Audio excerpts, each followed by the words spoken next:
Good morning, everyone. Some present here in Belfast, and to those of you following us online. From the beginning of this inquiry, I hope I've made clear that this is an inquiry for all 4 nations of the United Kingdom, which is why we've held hearings not only in London, but in Edinburgh, Cardiff, and now here in Belfast. Today, we begin the public hearings for Module 2C, focusing on key political decision-making in response to the pandemic in Northern Ireland.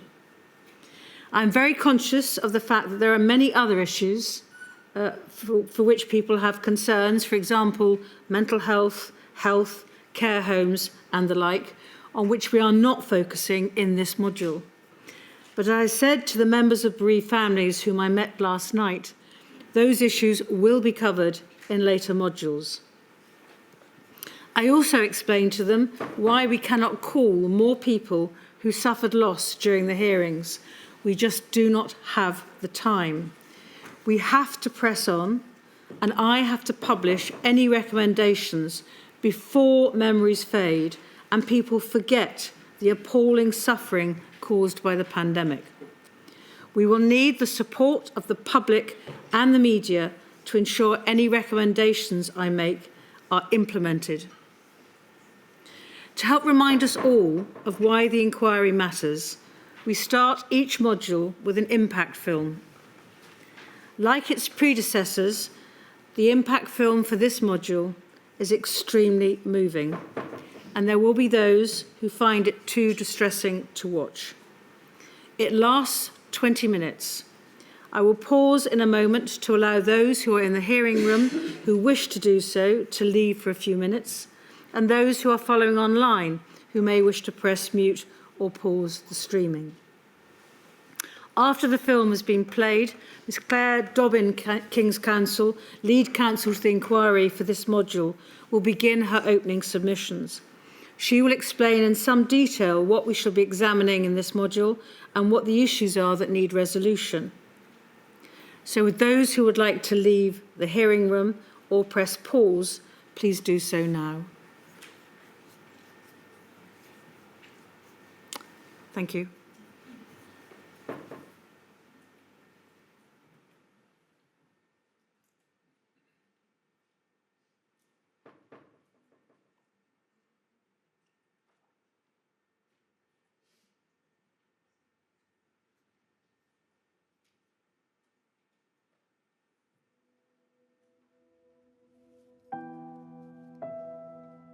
For me, the pandemic started on the 15th of March 2020. That day was my last day. In society, there was no time frame and there was no real assurances as to what would happen if I got COVID or if the staff in the building that provide the support got COVID.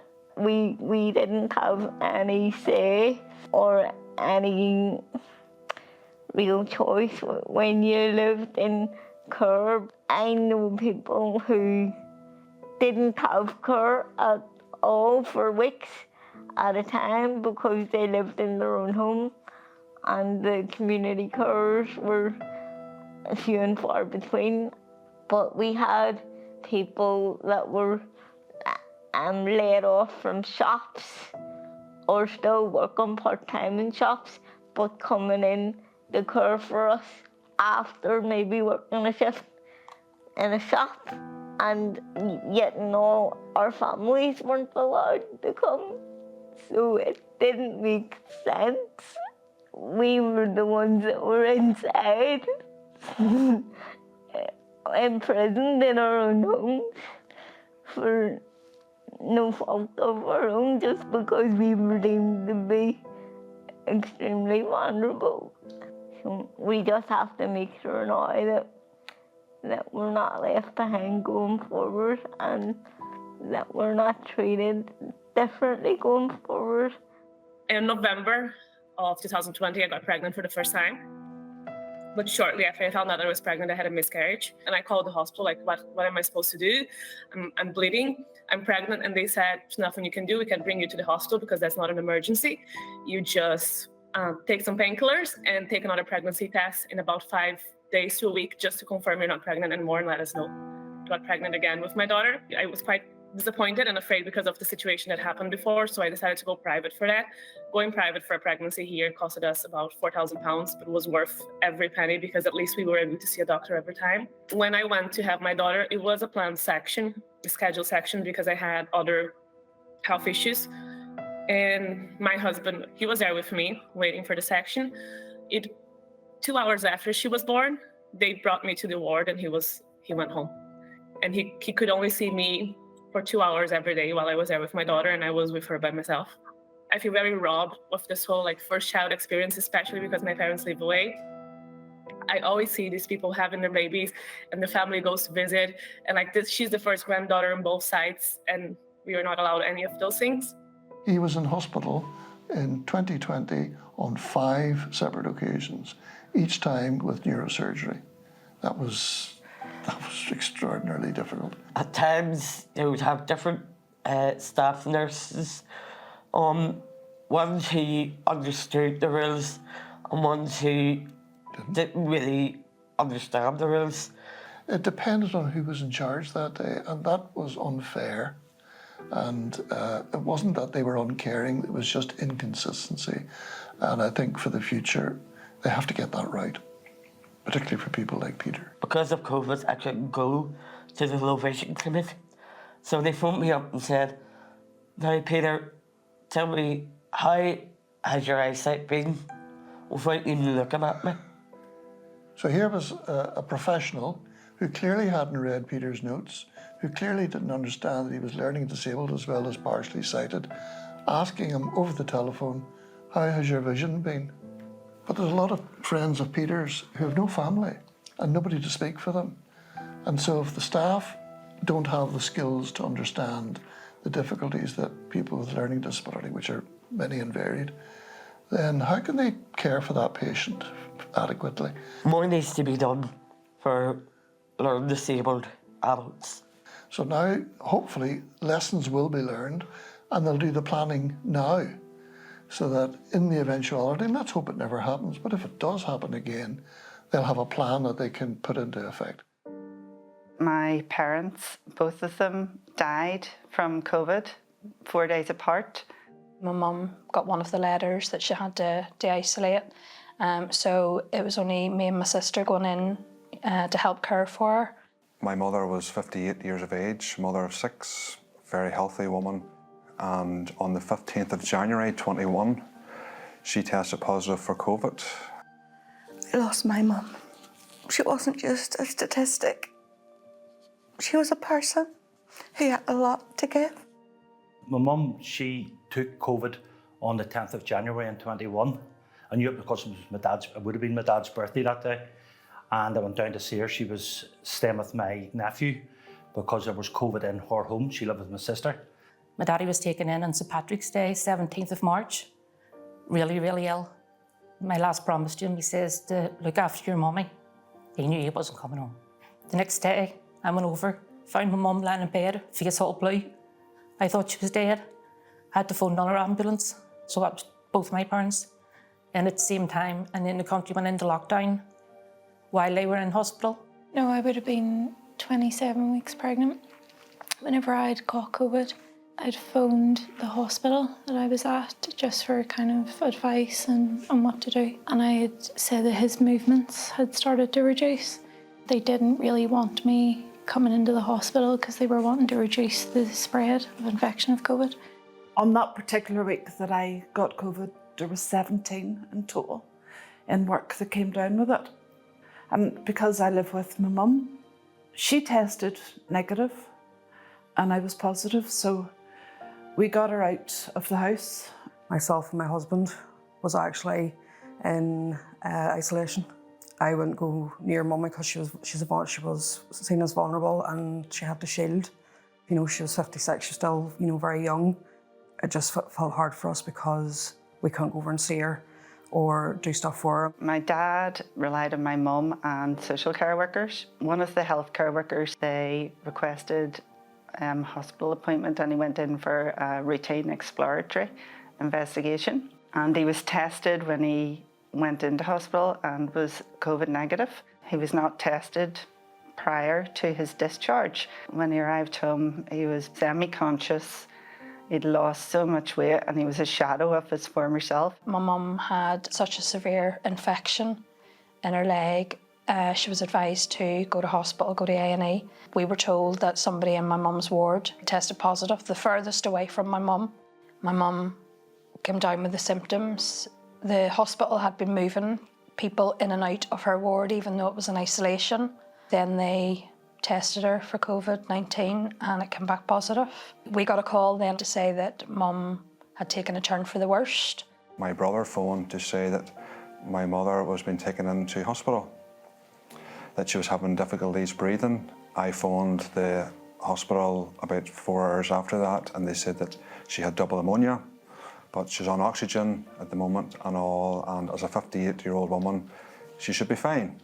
I got a phone call from her consultant to say she was being rushed to ICU and that she deteriorated quite fastly that evening.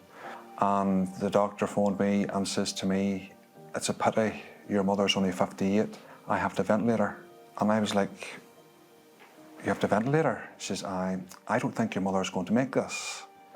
My mum's shower broke and we needed to get a tradesman to come, and he came and he fixed her shower for her. My mum got a phone call from the tradesman to say that he'd been in contact with somebody with COVID, and my mum was advised to take a test. She didn't want to lift her phone anymore to us. She was too weak and she didn't feel well. She waited 5 hours for an ambulance. And she waited 8 hours outside A&E. And Mummy was on a trolley then for 24 hours. I'd phoned the GP because I was really short of breath, and the GP sent me to A&E. And 5 hours in, obstetrics had scanned me and said that he was fine, but my liver was failing. It was a few consultants that said he had no amniotic fluid around him and that I needed an emergency section. But because I had COVID at the time, they also didn't allow anyone into the section. So it was on my own, and then my partner wasn't allowed up until that night after Siggy was born. We weren't allowed round to see him. We were both COVID positive, so we didn't get to see him until the next day. They basically took him off life support, but hadn't previously told us that he was on palliative care. So whenever they'd taken him off life support, handed him to me, and then they just left the room. And he passed away, and they didn't come back for, I think it was like another 2 hours after then he had passed. So I had to go through 3 weeks of hell, not being allowed to see them, hearing my daddy gasping for her on the phone. And I had to tell him, "Daddy, you're going to make it, you're going to get out of this." And then my dad seemed to get a wee bit better, but he had a fall in the hospital. And then he went downhill. I got the phone call, "Sorry, there's nothing more we can do. Can you get up here?" And I said, "Can both of us please come in?" They let us both in to say goodbye. Within the week, she gradually got worse, and on the following Saturday, on the 16th of January, she was called for the ambulance. And once they transferred her to a ward, she gradually got worse. And then we got word during the night that it wasn't going good. And later on that afternoon, I got word that my mum had died. He was readmitted to hospital when he tested positive on admission. 5 days after Daddy went into hospital, we had to get the police to break into my mum's house because she was unconscious in bed. She was rushed to the same hospital and she would test positive when she got there. My dad died on the 10th of May. The day we buried Daddy, we were waiting for a phone call because that was the day they thought Mummy was going to die. But she died the next day. So we buried them 3 days apart. Every day the hospital phoned 3 times a day just to see him. Just to see him. But we were getting wee feelings that things weren't going the right way and it possibly could be coming towards the end. Then the bombshell came that Mum was dying. There's nothing more we can do for her. We agreed that the hospital would do a call from Mum's ward. No family should ever have to see that. No family should ever have to sit and watch their mother on an iPad dying and you're not fit to be there. Phone rang at 9 a.m. on the 24th of February that my mother had passed away at 58. There was no communication with the hospital. At that stage, they hadn't told us how long my mum had. But when we went in, she couldn't breathe. It was horrific. I think it was just after midnight on the 17th, we got the call to say that, unfortunately, she'd passed away. I was getting worse instead of better. Eventually, I was taken into A&E. I was taken to a ward. It was a heart ward. Everybody in that place had COVID. My mum had taken ill, but I wasn't aware of that until she was on her way up in the ambulance to me. There was 3 other people in the ward with her, and they were all dying. I got word from my brother that my mum had taken a turn for the worst, and I was to get down. I wanted to be with her. She passed, and I had to tell one of the nurses that she'd passed because nobody was there. And it's something that I will never ever get over. She was struggling and I was straight on to the nurse and I said, look, my mum's type 1 diabetic, she's really finding it hard to breathe. She had said, look, we need to get your mum in. I was like, right, that's dead on.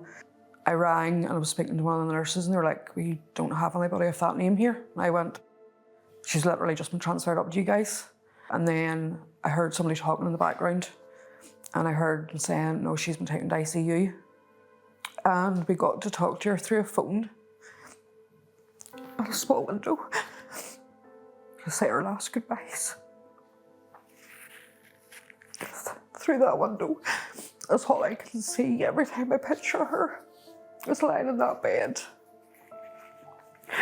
with the mask. So it's like I can't remember her as she was before. I have never cried as sore in my life as the day the nurse told me she'd gone. I got a phone call from the consultant in the hospital and he said to me that my mum was seriously ill. And one day a nurse answered the phone and she said to me, she said, would you like to FaceTime her? I said, yeah. Her wee nose was twisted with the force of the CPAP. Her wee skin was broken with the pressure of it. But yet she still tried to smile and told me that she loved me. And she loved her family.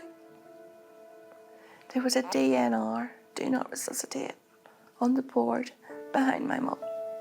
I got a phone call from the house doctor to tell me that my mum had deteriorated. My mummy was a lady in life and she deserved to be a lady in death. Covid-19 was cruel, not only to our loved ones, but to us, the way we were treated. When somebody dies in Northern Ireland, we usually bring the body home as part of our custom. People obviously have wakes, they have people come round to the house, and we didn't have that. Couldn't let anybody in or out. And then when we went over to the funeral home, as soon as we walked in, as soon as they heard what my daddy died of, they all walked back from us. They didn't want us in the place, they wanted us out. We couldn't see him, we couldn't bring him home, we couldn't do nothing. I don't even know if it was my daddy we buried, because we couldn't see him. And even the funeral place, the coffin he came out in, and you had a fit. It was a big, horrible, big black box. It wasn't even like a normal coffin. And I kept saying, are you sure that's my daddy in now? I keep on thinking if it had been like a normal, natural death, I would have got over it more. We got her home. We had a wake. but her coffin was closed. And her coffin was closed because of our parish priest that didn't listen to the consultants, didn't listen to the guidelines that if you were over the period of isolation, that it was fit to have a wake. The grave diggers or the graveside attendants were in full biohazard suits with like respirators on. We weren't even allowed near the graveside. Our loved ones, they were buried in the clothes that they died in. It just was inhumane. She didn't get the burial that any mother deserves.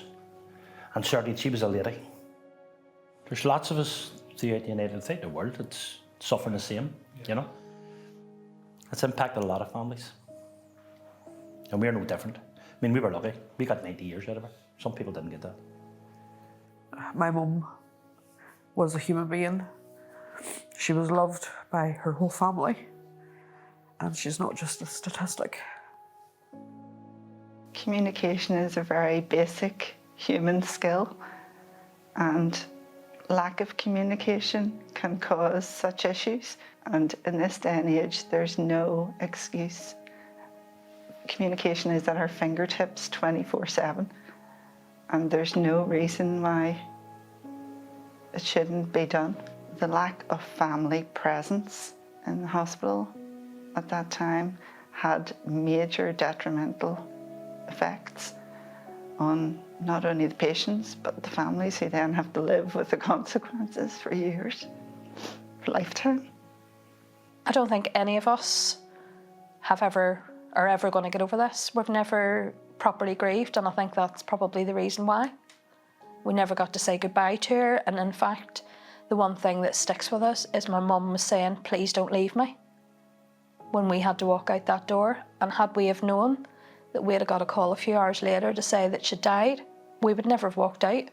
I had really bad depression, anxiety, and was diagnosed with PTSD.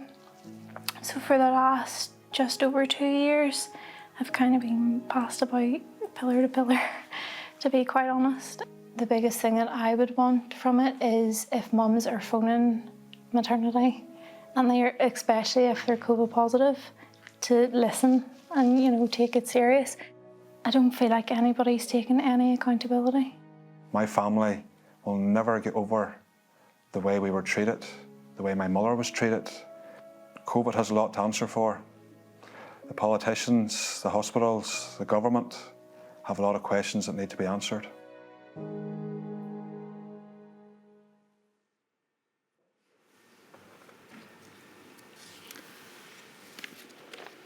I don't think anybody did go, so we can start again.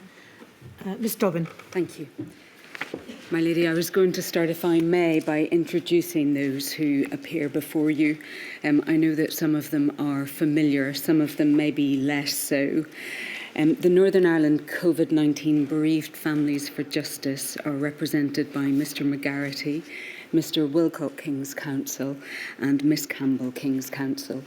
Disability Action Northern Ireland are represented by Mr Dutta, by Mr Friedman King's Counsel and by Mr Stern. The Trade Union Congress are represented by Mr Stilliard and Mr Jacobs and Miss Peacock. The Commissioner for Older People is represented by Miss Miller and also by Miss Monye Anayake Dike and Miss Herdman. The National Police Chiefs Council is represented by Miss Winfield, Mr Phillips King's Counsel and Miss McKenna.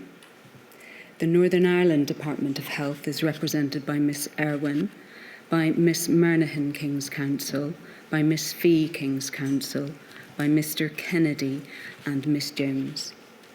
The Executive Office of Northern Ireland is represented by Mr O'Lone, by Mr Cole King's Counsel and by Miss Fee. The Northern Ireland Department of Finance is represented by Miss McGivern and by Mr Hannah King's Counsel.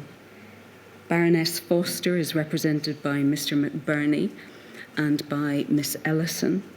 Mr Paul Given is represented by Mr McBurney too and also by Miss Ellison. And Miss Michelle O'Neill is represented by Mr. O'Murray and by Miss Quinlivan and Miss Quinlivan King's Counsel and Mr. Bassett. Before I begin this opening, may I please thank the Module 2C legal team and also the paralegal team as well. I think I've said this before, my lady, but they have borne a particular burden in Module 2C in coping with the disclosure, and in particular with late disclosure over the past few weeks. They've been absolutely essential to getting to this point. And in terms of getting to this point today and appearing here before you, as ever, it's been a collective effort. The evidence gathered, the questions that will be put, they all represent the combined efforts of all of the teams who appear before you. And again, may I thank them on behalf of the inquiry for the enormous work and care which has gone into the preparation of evidence, the evidence proposals and the questions which have been proposed for witnesses as well. And I'm very conscious too that behind all of the counsel and solicitors who sit before you, there will be many more other people, paralegals and young lawyers, behind the scenes. And on behalf of the inquiry, of course, I'd like to thank them too for all of the work. Loss and grief are the defining experiences that unite all of humanity and from which none can escape. So too it is here, the grief felt for those who died, for the circumstances in which they died, or for the loss of precious time with them. That's borne by all people across Northern Ireland. The film that we've just seen serves to remind us all of the legacy which Covid-19 has left. And the more you watch the film, I think the clearer it becomes that the circumstances in which people died has had the most profound effect on those who have been left behind. But what, of course, it speaks to is life lost on a huge scale, of lives altered, of people changed by what they lived through or what they worked through, of consequences which are simply not capable of quantification. And of course, it's a sober reminder of why we are all here before you today, and why it matters so much. The opening of Module 2C marks the final chapter of Module 2. Module 2 has taken you and the inquiry outside London, as you've noted, to Wales and Scotland, and it ends here in Northern Ireland. And it might be thought fitting that it does, because Northern Ireland is so distinct from the rest of the United Kingdom. It's geographically disconnected. It shares its land border with the Republic of Ireland and therefore the European Union. Its population, as Sir David Stirling, the former head of the civil service to Northern Ireland, notes in his witness statement, at around 1.9 million people, is smaller than that of the population of Greater Manchester. But of course, the most profound difference from the rest of the United Kingdom lies in Northern Ireland's history, in its history of violence, in blood spilt, the suffering of ordinary people, and the collective trauma that decades of terror and killing brought. And it lies in the decision made by its people 26 years ago to accept the Good Friday Agreement, and by so doing to indicate their desire to live peacefully and with shared structures upon which they would all be governed. Now, my lady, I know that that might seem like an obvious point, but in an inquiry which has deliberately and consciously gone to different parts of the United Kingdom to consider their decision-making, it's nonetheless such an important part of the background to Northern Ireland and to the structures which you will in due course consider.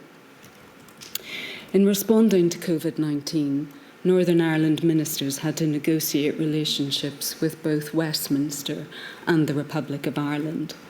The sharing of a permeable border with the Republic of Ireland meant that in terms of epidemiology, Northern Ireland and the Republic of Ireland were a single epidemiological unit, but constitutionally and legally they were not. They were accountable to their respective Parliament and Assembly and to their respective electorates. The United Kingdom government, not the Northern Ireland government, was competent to deal with accepted matters, including the United Kingdom's border. That appears to have caused difficulties in both directions, north and south. But if the pandemic did anything, it was to expose the frailty of all of the human race, to show that existential threats don't exist at some point in a distant, far-off future. They can fast become a reality to which all must adapt. And it's a reality that we may well have to confront again. Hence again, of course, the reason for this inquiry, my lady. The work of the inquiry thus far has shown that the ability to adapt and to survive in the face of the threat of Covid-19 was not universal. The burden did not fall equally on people. In Northern Ireland, like the rest of the United Kingdom, Covid-19 discriminated in that it made seriously ill and killed the vulnerable, the disabled, and the older people in greater numbers. And turning to the political, if I may, for a moment, it's just hard to escape this in Northern Ireland. But my lady, as you've observed many times in this inquiry, the lens through which it looks is that of epidemiology and common humanity. Its work includes whether judgments were made on grounds in terms of what would have the best outcome in terms of risk to life, of course, noting that that calculus is not necessarily a straightforward one, or whether decisions were made or positions taken for the right reasons in the public interest, not in the political interest. In Northern Ireland, the question of whether political considerations informed the positions adopted by politicians or coloured their approach to decision-making is just unavoidable. But it's not a carte blanche for a blame game either. It's an invitation to the politicians who will appear before you and those who advised them to reflect upon the role that they played in the extraordinary circumstances that met them upon the resumption of power sharing in 2020. It's an opportunity for candour and the demonstration of the highest ideals that politicians share to make things better for the future. The scale of loss of life and the individual human experience which sits behind that speaks to the need for such reflection in Northern Ireland. The latest statistics show that there were an estimated 4,075 excess deaths from the 1st of March 2020 to the end of the year 2022. In the same period, there were 5,060 COVID-related deaths, a bleak tally of life lost during the pandemic. But how does that compare to the rest of the United Kingdom? In his report to the inquiry, Professor Hale stated that relative to the spread of the virus, measures came into force in England slower than Scotland, Wales and Northern Ireland, largely because the viral spread began first in England. He noted, and again the emphasis is important, relative to the spread of the virus, the devolved administrations implemented stricter policies on school and workplace closures, as well as restrictions on public events before Westminster, although these measures were adopted on more or less the same day across the four nations. Overall, relative to the spread of the virus, Northern Ireland therefore saw measures adopted relatively early in the spread of the disease, whilst England had already reached a significant prevalence before measures came into force. Overall, Professor Hale concluded that in the 3-year period from 2020 to 2022, England experienced the 19th highest number of COVID deaths per capita on a global scale, placing it at the 15th position amongst European nations. Northern Ireland fared relatively better to England in terms of the pandemic's impact, holding the 52nd position worldwide and ranking 34th in Europe. Scotland was at 38th globally and 27th amongst the European countries. Wales was at the 30th global rank and 21st in Europe. Professor Hale also concluded that England and Northern Ireland tended to have less stringent policies than Scotland and Wales during the second half of 2020. For the latter part of 2021, Northern Ireland had the most stringent measures, whereas England had the least stringent measures. According to Professor Hale, overall, a comparison of Northern Ireland and the Republic of Ireland did not demonstrate major differences between the two jurisdictions during the initial months of the pandemic, save that he noted that Northern Ireland was particularly slow to impose restrictions on public transportation, whilst in relation to the Republic of Ireland, it was particularly slow to adopt international travel restrictions by comparison to other countries. My lady, on that, may I then turn to the inquiry's consideration of the statistics? According to NISRA, which is the Northern Ireland Statistical Agency, excess deaths in Northern Ireland were highest in April to May 2020 and October 2020 to January 2021, July 21 to November 21, July 2022 and December 2022. I was going to ask if we may just look at some slides to put that in a visual format. And those are at INQ 000 472 397. And I think that this is slide 1. And if we could go to slide 2. My lady, this chart shows the number of deaths by date of death, where COVID was mentioned on the death certificate. So the lighter blue bars that you see represent the daily deaths, and the dark blue line shows the 7-day average. And I think this point is really important as we go forward, but obviously you will note the two peaks. So what the chart shows is that the highest peak in COVID deaths was actually during the second wave.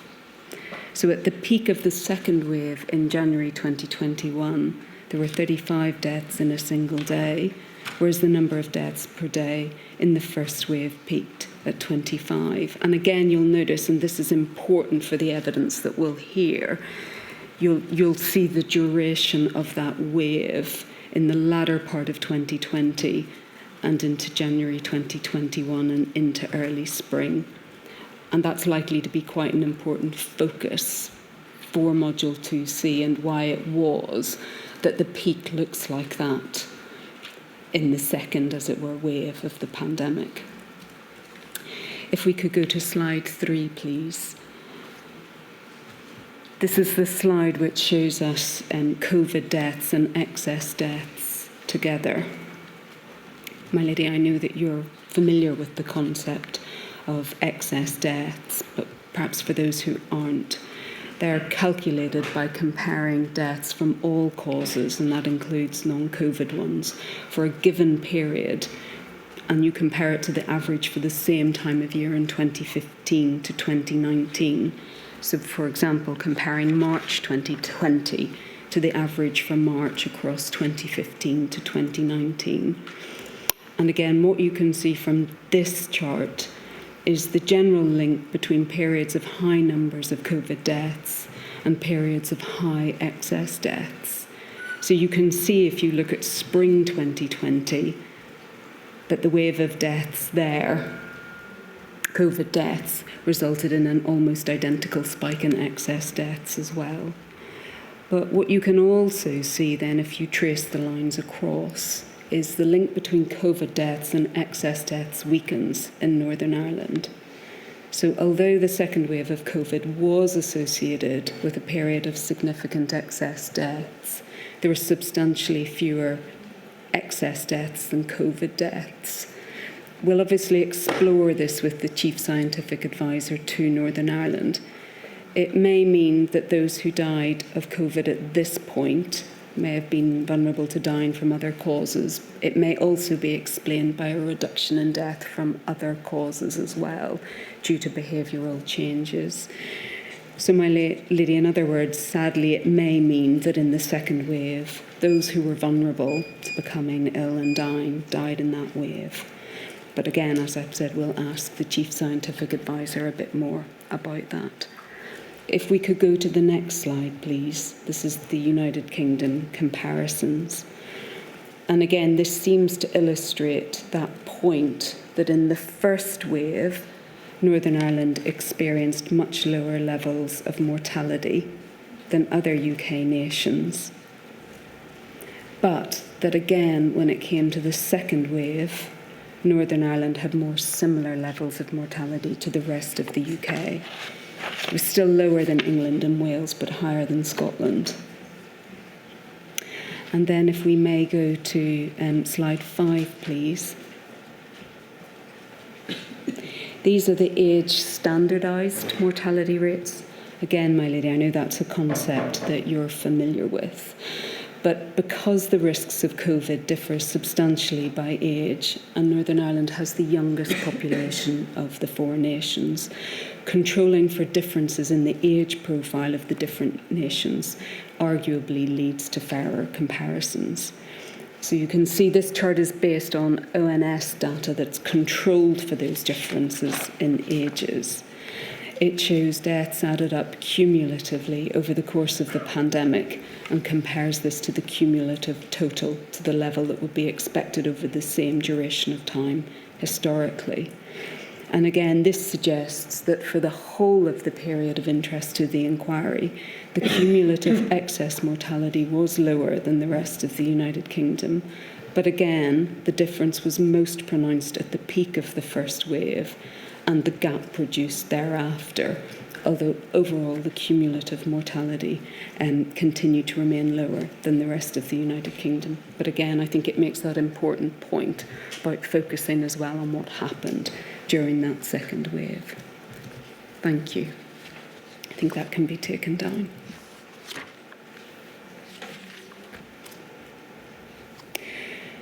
May I touch then briefly on borders and data as well? My lady, as you know, the United Kingdom and the Republic of Ireland comprise a common travel area. That means that British and Irish citizens can move freely and reside in either jurisdiction.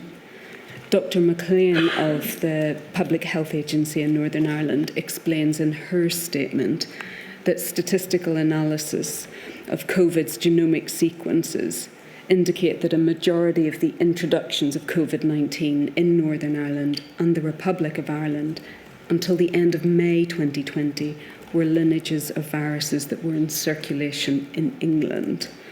And according to her, the same was true for all later lineages as well.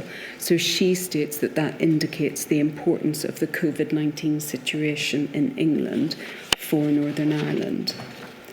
In addition to that, the fact that the Republic of Ireland had its own airports, its own policies in relation to international travel, and again, the fact of the permeable border between it and Northern Ireland posed difficulties for Northern Ireland in terms of its ability to control who entered. And my lady, as you'll see from the evidence, that was a point of difficulty between the Republic of Ireland and Northern Ireland, which took a considerable period of time to resolve. But if we put the constitutional difficulties to one side, there are obvious issues as to whether there is scope for greater cooperation with the Republic of Ireland, or whether in the crucible of a pandemic, advancing potentially politically sensitive cooperation is realistic. To give but one obvious example, data on COVID deaths was gathered in a sufficiently different way in the Republic of Ireland to make accurate contemporaneous comparison difficult. It's unclear to us exactly how this impacted on modelling, and again, it's a question about which witnesses will be asked. But in a context where two parts of an island form an epidemiological whole, it would appear an obvious disadvantages to both not to have readily comparable data. And it just doesn't seem to have been possible to create this capacity whilst the pandemic was ongoing. And in answer to what must be an obvious question, how did Northern Ireland compare to the Republic of Ireland? The inquiry understands that that is not easily answered because data comparison with the Republic of Ireland remains caveated. We understand that international organisations have more limited data for the Republic of Ireland, and in part that may reflect inconsistencies in recording and publication methodologies, and it may also reflect issues with the timeliness of death certificates in the Republic of Ireland as well. And that was something that was noted by Eurostat, one of the European statistical agencies, when issuing an explanatory note for one of its data sets, in which it stated data from Ireland were not included in the first phase of the weekly deaths data collection. Official, timely data were not available because deaths can be registered up to 3 months after the date of death. And on the 19th of March 2021, the Office for National Statistics was reporting that notably the Republic of Ireland has not submitted any data to the Eurostat mortality database, so we're unable to report any measure of excess mortality for this country. So again, that just goes back to the point, it remains very difficult. And I think a question for this inquiry might be, why is there not more interest in being able to have that basis for comparison between the two countries? But can I just go back then to what the statistics appear to say, because they do appear to tell two different stories. The first is that COVID deaths were comparatively, and again I emphasise, comparatively lower than the rest of the UK in the first wave, because it appears Northern Ireland went into lockdown at an earlier stage of the development of the pandemic as compared to other parts of the UK. So again, although it went into lockdown on the same day as everywhere else, Covid-19 was just not as prevalent in Northern Ireland at that point. Now, of course, there may be other considerations at play here, like the population density of Northern Ireland, which might also have affected that. And again, that might be an issue for the CSA. But nonetheless, that appears to be the position. But the question remains whether or not Northern Ireland could have done more or introduced more severe restrictions at an earlier point. After all, the Republic of Ireland introduced a set of restrictions on the 12th of March 2020, including the closures of schools. So schools therefore closed there on the 13th of March 2020. The decision to close schools in England, Scotland, Wales and Northern Ireland was introduced on the 18th of March. And in Northern Ireland, all schools closed to pupils on the 23rd of March 2020. So again, we come back to that point in what was a single epidemiological unit in terms of how the virus was behaving, but in two separate states. There was a potentially time-critical period where they went in separate directions on the closure of schools. And you might want to hear from the Chief Medical Officer to Northern Ireland, Professor Sir Michael McBride, about the reasons for not closing schools in Northern Ireland at that point and any impact that divergence might have had. But my lady, may I make this point, and it's an important one. The lower rate of deaths in Wave 1 by comparison to other parts of the United Kingdom ought not to be a source of complacency, again, just because they were lower than those in the rest of the UK. And that's particularly having regard to what happened as the pandemic progressed in Northern Ireland. And certainly we've noted that on the 11th of October, the Northern Ireland Chief Medical Officer is noted to have said that if Northern Ireland was a country, its rates would have been the worst in Europe. And as he set out in his statement, by the 20th of January 2021, the number of people in hospital in Northern Ireland reached the highest levels at any time during the pandemic. And again, just coming back to that point, the fact that the total numbers of both COVID deaths and excess deaths were higher in Wave 2 is obviously something of considerable concern in Northern Ireland and about which witnesses will be asked. My lady, those are the statistics. What about the people they represent, how they lived and how they died? The film gives us a window into something of what that means. And you'll hear evidence very shortly from Miss Reynolds about the circumstances in which she lost her Aunt Marie. And in those two people, Marion and Marie, we are reminded of the dignity of life lived and the love had for those who died. In Northern Ireland, like other parts of the United Kingdom, for many people, the loss of someone that they loved or cared for was compounded by the circumstances in which they became ill, or as the film has shown, the circumstances in which people were before they died. Besides that, we know that there are people who were confused and frightened in those circumstances. We know that there were family and friends who were desperately worried about whether or not their loved ones were being looked after properly. Miss Reynolds speaks in her statement to the experiences of Bridget Halligan and Nuala Scullion in that regard, and their experiences echo those that we heard about in the film. Miss Scullion was taken away in an ambulance and died 5 weeks later, but her family didn't get to speak to her again, although they were permitted to see her by Zoom before she died, but she'd already lost consciousness. Again, like the experiences of Sean and Lizzie, who you heard from in the film, the sheer awfulness of having to see your loved one through a phone or through an iPad before they died. And again, it comes back to that point. It's those circumstances which appear to have so profoundly affected people. And we know that COVID deprived many people of the love, care and support that they would have had before they died, regardless of its cause. And of course we know that it deprived older people, and particularly those who were living in care homes, and people who were ill, of really precious contact. And again, that's a loss that can't be measured by reference to the number of people who died. There are so many other consequences and losses for people, important and unquantifiable.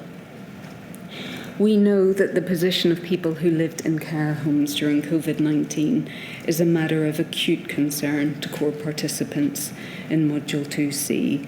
Their concern focus on the standards of care that they were afforded, to the lack of external scrutiny, their inability to see them, and the lack of clarity about what was permitted in this regard.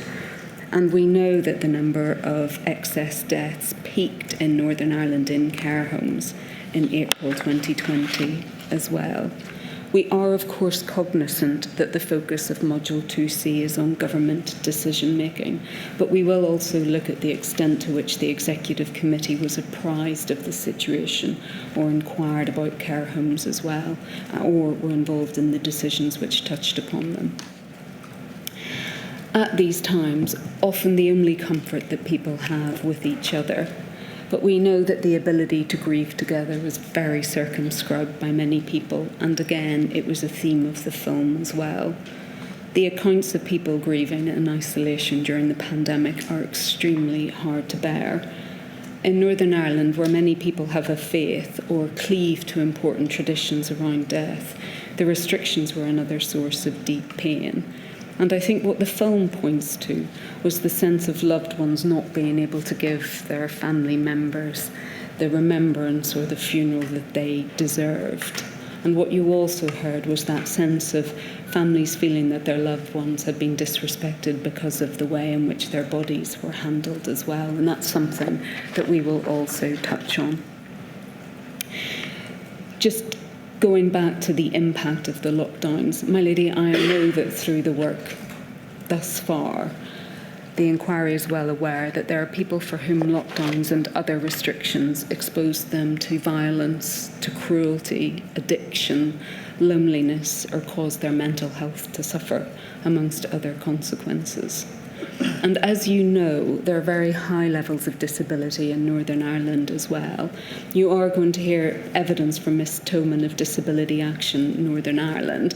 But what she says in her statement is that the figure is 1 in 4 people in Northern Ireland are disabled. And another important point that she makes is about the prevalence of mental ill health in Northern Ireland as well, and that it's the highest in the United Kingdom. I'm really conscious that the term disability connotes a wide range of human experience, and it's offensive to speak of it as though it refers to a single one. But it's right that many disabled people would be particularly adversely affected by COVID-19, whether by their clinical vulnerability to it or the impacts that restrictions would have on them, and that this must have been obvious too. We know that every day disabled people face barriers to the most basic aspects of life that we take for granted: to move freely, to access accommodation, to travel, to work, to live independently, to have autonomy. Many of those with disabilities were clinically vulnerable to COVID-19, and you heard from Joanne in the film talking about being imprisoned in her own home. Miss Toman also speaks to the far greater and higher rate of death amongst disabled people as well in COVID-19. And that's aside other considerations like having their access to routine health care interrupted. And again, you heard from Peter in the film in that regard as well, his inability to access proper care in respect of his sight. But it went wider than this. It interrupted the access of disabled people to specialised treatments or therapies. And of course, Miss Toman makes the really important point that families and carers also lost access to important respite care and support. And we know that there are other people whose lives became harder and more frightening during the pandemic. The older people, children at risk, families living in poverty, the low paid whose jobs exposed them to the risk of 19, and many more. And in Module 2C, like the modules that have gone before it, the question is the extent to which politicians were cognizant of those experiences and took them into account and assessed them as part of their decision making. My lady, can I come back then to the political structures and address you briefly on the role of the Executive Committee? Whilst peace has endured in Northern Ireland, the power-sharing agreements provided by the Good Friday Agreement have not always proved resilient to circumstance. As the experts in Module 2C explain, this is Professor Anne-Marie Gray and Professor Carl O'Connor, those arrangements have in fact spent more than 40% of their time to date not functioning, and various agreements have had to be reached in order to get them on foot again. Critically important to Module 2C is that power sharing resumed on only the 11th of January 2020, thus coinciding with information about COVID-19 emerging from China, and they were then again suspended on the 4th of February 2022. In Northern Ireland, government is exercised through the Executive Committee. It's comprised of the First Minister, the Deputy First Minister and 2 junior ministers and 8 other ministers. The positions are allocated to political parties according to party strength in the Assembly using the D'Hondt system. It's a mathematical formula that allocates both the number of executive posts to which the party is entitled and the order in which they choose their portfolio as well. So that means that the most difficult positions are normally taken last in the process. In terms of the executive, power sharing in the executive explicitly reflects sectarian divides or divisions in Northern Ireland. Nationalist and Unionist parties share power, not as a result of any pre- or post-election negotiations, but rather because they are obliged by law to share power with each other. The experts refer to this as a form of coerced coalition. Undoubtedly, the role of Health Minister in Northern Ireland is one of, if not the most difficult, ministerial position. And as you know, after power sharing resumed on the 11th of January 2020, Mr. Robin Swan, who's a member of the Ulster Unionist Party, one of the smaller parties in the Assembly, became Health Minister. And he, like Ministers Mallon and Long, had no ministerial colleagues on the Executive Committee. There is evidence that this complicated their positions. Certainly with Ministers Mallon and Long, the evidence suggests, and this doesn't just come from them, it comes from civil servants as well, that they were sometimes marginalised in the process. And I think it will be important, my lady, to hear from Mr. Swan, who again is the current Health Minister in Northern Ireland, as to whether his position was made more difficult because he was not from either main party either. Just going back to the suspension of power sharing, it brings constraints upon the powers of civil servants to implement policy into law and to take controversial decisions. And you might remember you heard forthright evidence in Module 1 as to the impact that that had on civil contingency planning. Obviously, Module 2C is not focused on preparedness. The different issue that arises is whether or not the suspension of power sharing continued to impact into the response to the pandemic itself. Now, of course, you heard from Sir David Stirling before, but again, he's been candid about this. He reflects that the absence of power sharing for the 3 years leading up to the pandemic led to public services being in a state of stagnation and decay. And again, the really fundamental issue that arises is whether or not the inability on the part of civil servants to take forward a programme of radical reform in health services in Northern Ireland, did that condition then the response thereafter? And Minister Swan certainly indicates that it did. Indeed, in April 2021, he is noted to have said, pre-existing fragilities in our system also undoubtedly hampered our response to the pandemic. And I've no doubt that you will want to hear more about that.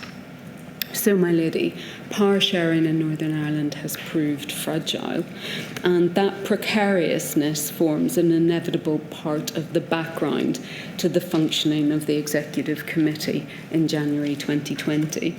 Obviously, it was just resuming after a long hiatus. Ministers were forming this committee for the first time and embarking on all the work that had accrued over the period of suspension. There may have been other factors at play too. So, for example, in relation to Brexit, which is another part of the background, Dr. Andrew McCormick, who's the retired Director General, International Relations in the Executive Office, puts it in this way. The legacy of distrust over and above the distance between the parties, especially the two largest, the DUP and Sinn Féin, that is a normal and continuous feature of our politics. The sharp disagreement between the two main parties on the EU exit issue itself was both visible and significant in exacerbating previous tensions. And he continues in relation to the earlier stages of the pandemic. In short, the context was not favourable, so it's actually remarkable that when the pandemic hit, there was not more fractious and difficult behaviour than there was. It's impossible to know how events might have unfolded had there been an optimum level of trust between the parties and continuity of government in the years before the pandemic. But all things considered, my assessment is that the deep tensions over EU exit did have some negative impact on relations at executive level. My lady, that fragility of arrangements impacts on the role, of course, of civil servants as well, because different to their counterparts in other parts of the United Kingdom, part of their role is the facilitation and maintenance of power sharing, or the mediating of political differences between ministers. And again, Sir David Stirling explains this in his witness statement in considering his role as head of the civil service and his relationships with the First Minister and the Deputy First Minister. In relation to them, he says, that there's a need to ensure you enjoy the confidence of both sides. Without this, it would be almost impossible to fulfil the role of head of civil service.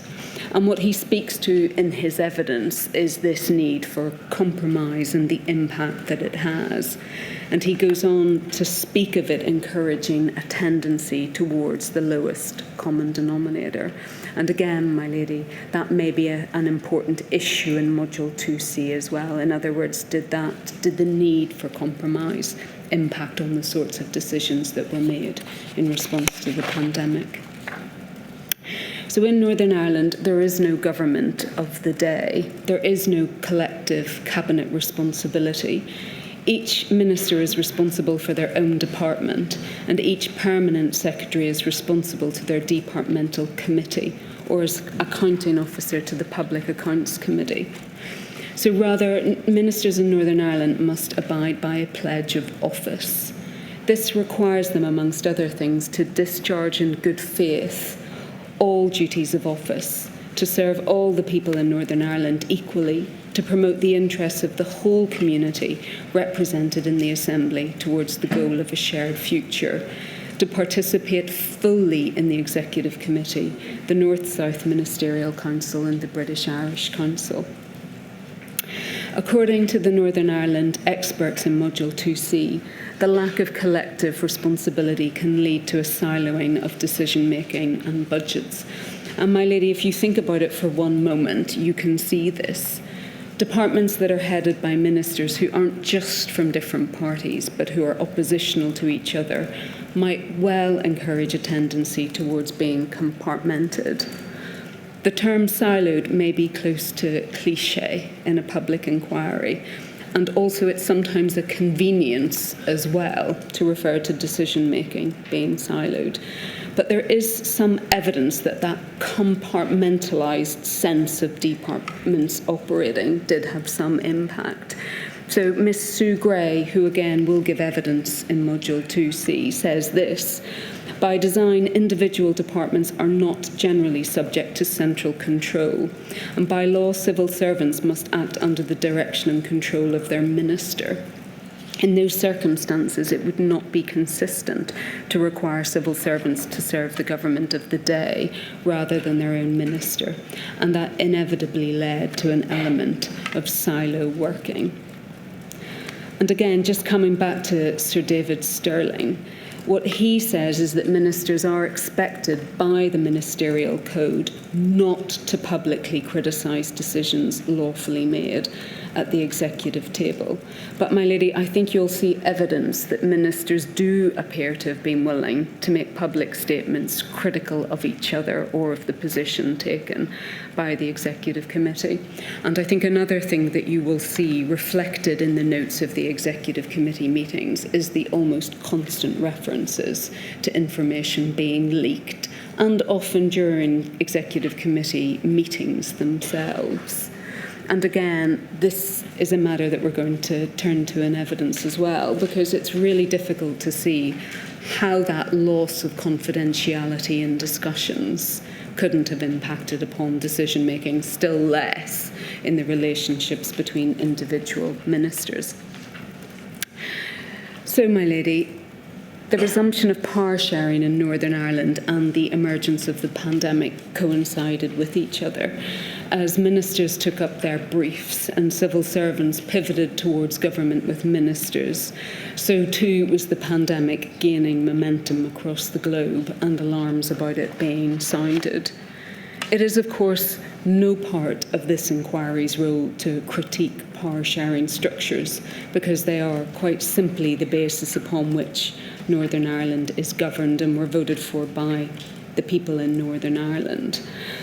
But of course, we can focus and we can consider the role that individuals played with them, and that's where the focus will be. And in relation to the committee, as a matter of law, the Executive Committee must consider any matter which cuts across the responsibilities of two or more ministers, and if it's significant or controversial or outside the scope of the agreed government or programme for government. So, my lady, what you will see is that in time, the Executive Committee came to play a more prominent role in making decisions about the response to the pandemic. There are some witnesses who have said that having the Executive Committee occupy this role made responding to the pandemic more difficult, simply because it took longer to get a response because there was a need to achieve consensus between them. But there is another side to that as well, which is that because uniquely in the United Kingdom, almost all of the electorate were represented by a party who comprised the Executive Committee. So the other side to it is that any decisions that the Executive Committee did reach and were reached by consensus may have had a greater confidence amongst the public. And again, that's another issue to which we'll return. And I think as well, if I may say, my lady, it would be too blunt a tool to look at possible fractures in the Executive Committee as though they were just nationalist or unionist as well. Because I think, again, as you'll see, those who comprised the committee had views that might be regarded as crossing other political lines, so from left to right, or more libertarian as well. So it's a more complex picture than quite simply unionist or nationalist. And aside the plurality of political opinion that's represented on the Executive Committee, it was led by 2 women. And at the outset of the pandemic, 6 ministerial positions were taken by women and 4 were taken by men. And it's understood that the ministers do come from a range of different backgrounds, not just politically, but in their personal circumstances as well. My lady, entering into power sharing might represent the best of political ideals, the willingness to compromise, the taking of a risk for the betterment of all people, to see one's opponents as essentially part of the same struggle as yours, to make life better for people. It might be thought that in a pandemic, and indeed the people of Northern Ireland might expect, that those ideals become even more important, that faced with a common enemy with the capacity to destroy life at scale, that politicians would cleave all the more to the requirements of mutual understanding and respect. But perhaps the most serious issue which arises in Module 2C is to ask whether that was the reality and did that happen. Because the evidence suggests that over time, but particularly in autumn 2020, decision-making by ministers had started to fracture and to fracture along political lines. So a key question in Module 2C is whether or not there was an imperative for unity, and did it endure? And if it didn't endure, what were the consequences of that? My lady, I think that might be a good moment. Very well. If that's convenient to you. Of course. I shall return at 11:30. All right.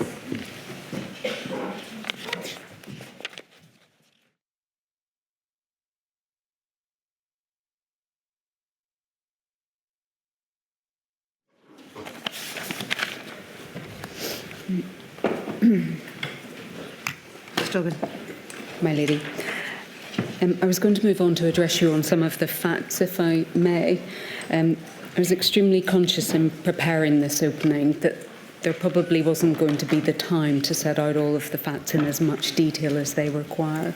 So the inquiry team has also prepared a written factual document as well that sits alongside this opening, and that will be made available to core participants. And I think if I can ask your permission to publish that on the inquiry's website in due course. Certainly. So, my lady, these facts are by no means exhaustive. I'm simply going to try and pick out some of the things along the way that provide some of the foundation for the thematic issues. And I may have to take it at a canter, so please do tell me to slow down if it's going too fast. So, my lady, if I can pick up the chronology, please, on the 22nd of January 2020, an official who was a member of the pandemic flu subgroup of the Civil Contingencies Group in Northern Ireland, and you'll hear more about these various groups, but there was a pandemic flu subgroup, and this official provided a paper about sector resilience in the context of a pandemic flu preparation. And the paper noted that no work had been commenced on it due to competing priorities and impact on staff due to the EU exit preparations. And according to this note, this had resulted in Northern Ireland being more than 18 months behind the rest of the United Kingdom in terms of ensuring sector resilience to the pandemic outbreak. And a submission was sent to Mr. Chris Stewart, and he's a witness who you will hear evidence from at the TEO, who had responsibilities for civil contingencies. And this too referred to there being a critical lack of resources in the civil contingencies policy branch in Northern Ireland.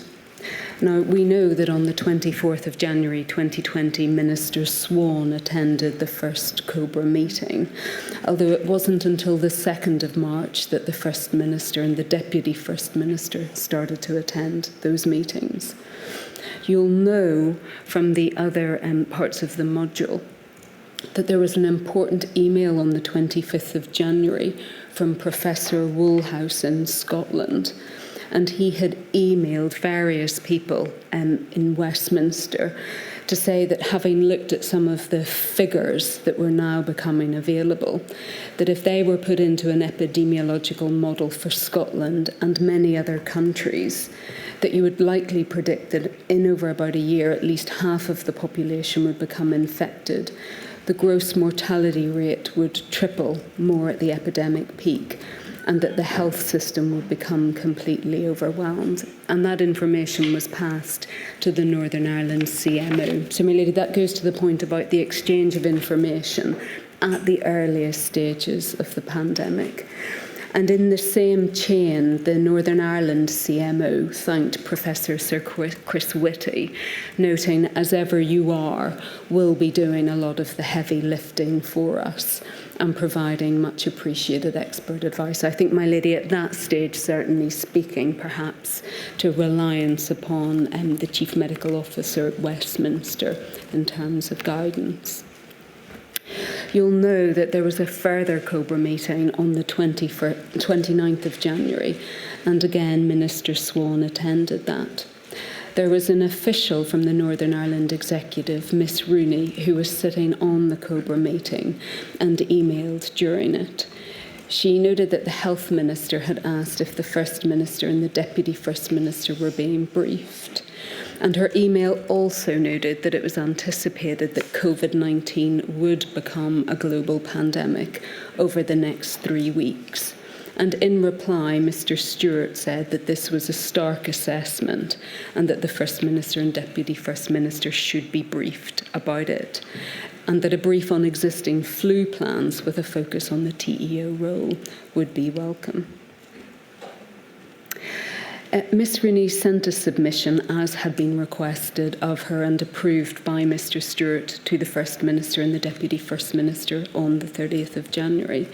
She says in her statement that she then received a telephone call from the Northern Ireland CMO, expressing in her words his dissatisfaction that she had prepared and submitted this submission, and that he stated in an email that, given the professional and technical nature of the papers, that he, as the Chief Medical Officer, would wish to clear all future executive papers whilst the Department of Health remained the lead government department. And as you'll see, my lady, Miss Rooney had prepared another note about the COBRA meeting, and she referred in that, for example, to an important CRIP that had been referred to at COBRA, that, for example, showed that there was coronavirus in Germany and France, and in fact referred to the fact that there could be asymptomatic transmission as well.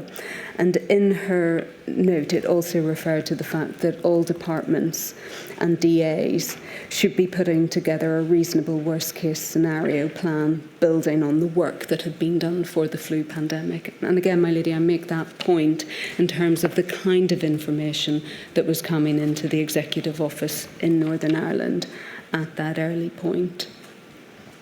There's another communication or an email exchange around this time from officials within the Northern Ireland government.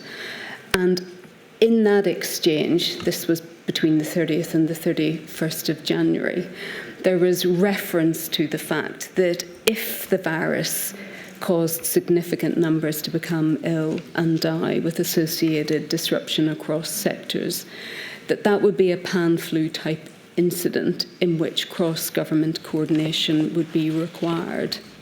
And Mr. Stewart, again, in reply to that email, said that it accorded with his understanding of the central contingency arrangements in Northern Ireland.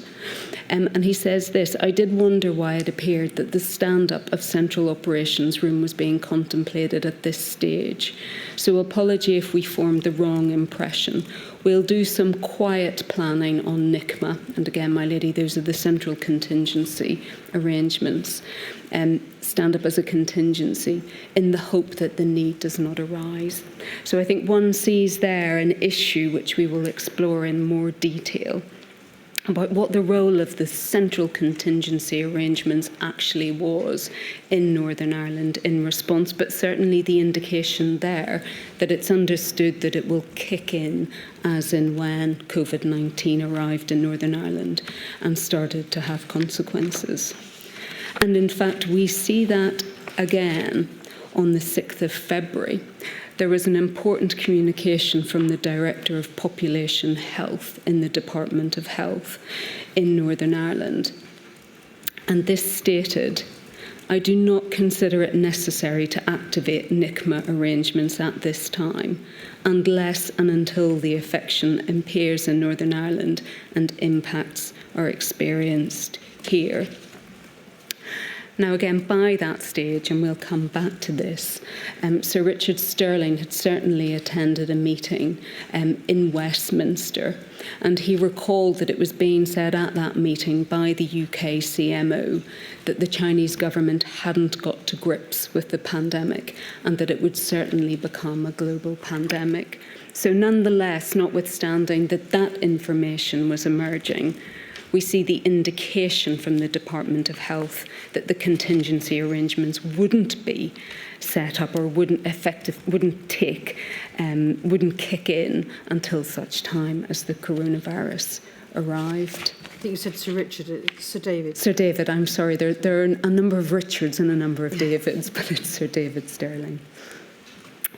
My lady, as you know, proximate to this, on the 24th of February 2020, the World Health Organization published a report on its mission to Wuhan, and it said that all countries should immediately activate the highest level of national response management protocols to ensure the all-government and all-society approach needed to contain COVID-19 with non-pharmaceutical public health measures. The very next day, on the 25th of February, in a paper that was sent to the Executive Office Departmental Board by Mr. Stewart, he noted civil contingency arrangements in Northern Ireland have not been reviewed for over 20 years.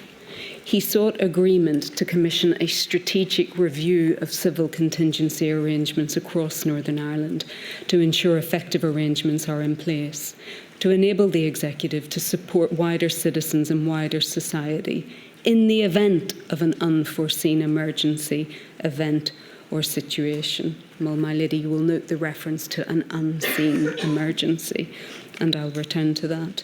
But a prompt for that paper had been a report that had been written in November 2019 that had made some 85 recommendations about civil contingency arrangements in Northern Ireland. And just turning back to Mr. Stewart's paper, it's conspicuous that he identified one of the areas that needed consideration as being the role and the responsibilities of the executive. And it also noted that a new relationship in relation to the Republic of Ireland in relation to civil contingency arrangements was an area of particular interest. The paper made only passing reference to COVID-19 and ultimately stated the executive and wider society may not be prepared for or have the capacity and capability to deal effectively with an emergency situation should a major contingency present. So, my lady, if I may just pause there. In terms of the end of February 2020, it would appear that proposals were being put forward that central civil contingency arrangements needed to be reviewed because Northern Ireland might not have the capacity to cope should a major emergency present. But of course, throughout that February, that major emergency was being heralded because COVID-19 was circulating in the United Kingdom. But I think the critical issue is this, and the question that arises in Module 2C is where the Executive Committee was located whilst this was unfolding. There's very little sense at these early stages of the Executive itself being involved in any of the decision-making or any of the planning that you might think was required.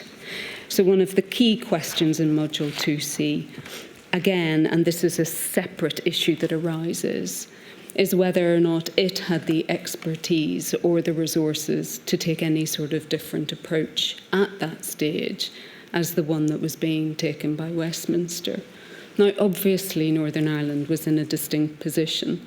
As a small jurisdiction, it doesn't have the layers of expertise and the sort of responsive structures that exist within Westminster in order to respond to this sort of emergency. And as you'll see, the two individuals who led the provision of expert advice to the Department of Health and to the Executive Committee were the Chief Medical Officer and the Chief Scientific Officer as well, Professor Sir Ian Young. You will see and you'll hear evidence from him that in fact the Chief Scientific Officer was on leave because of illness between the 12th of February 2020 to the 23rd of March 2020. It doesn't appear, although we'll ask him about this, that he had a role in advising about the pandemic prior to his having to take leave.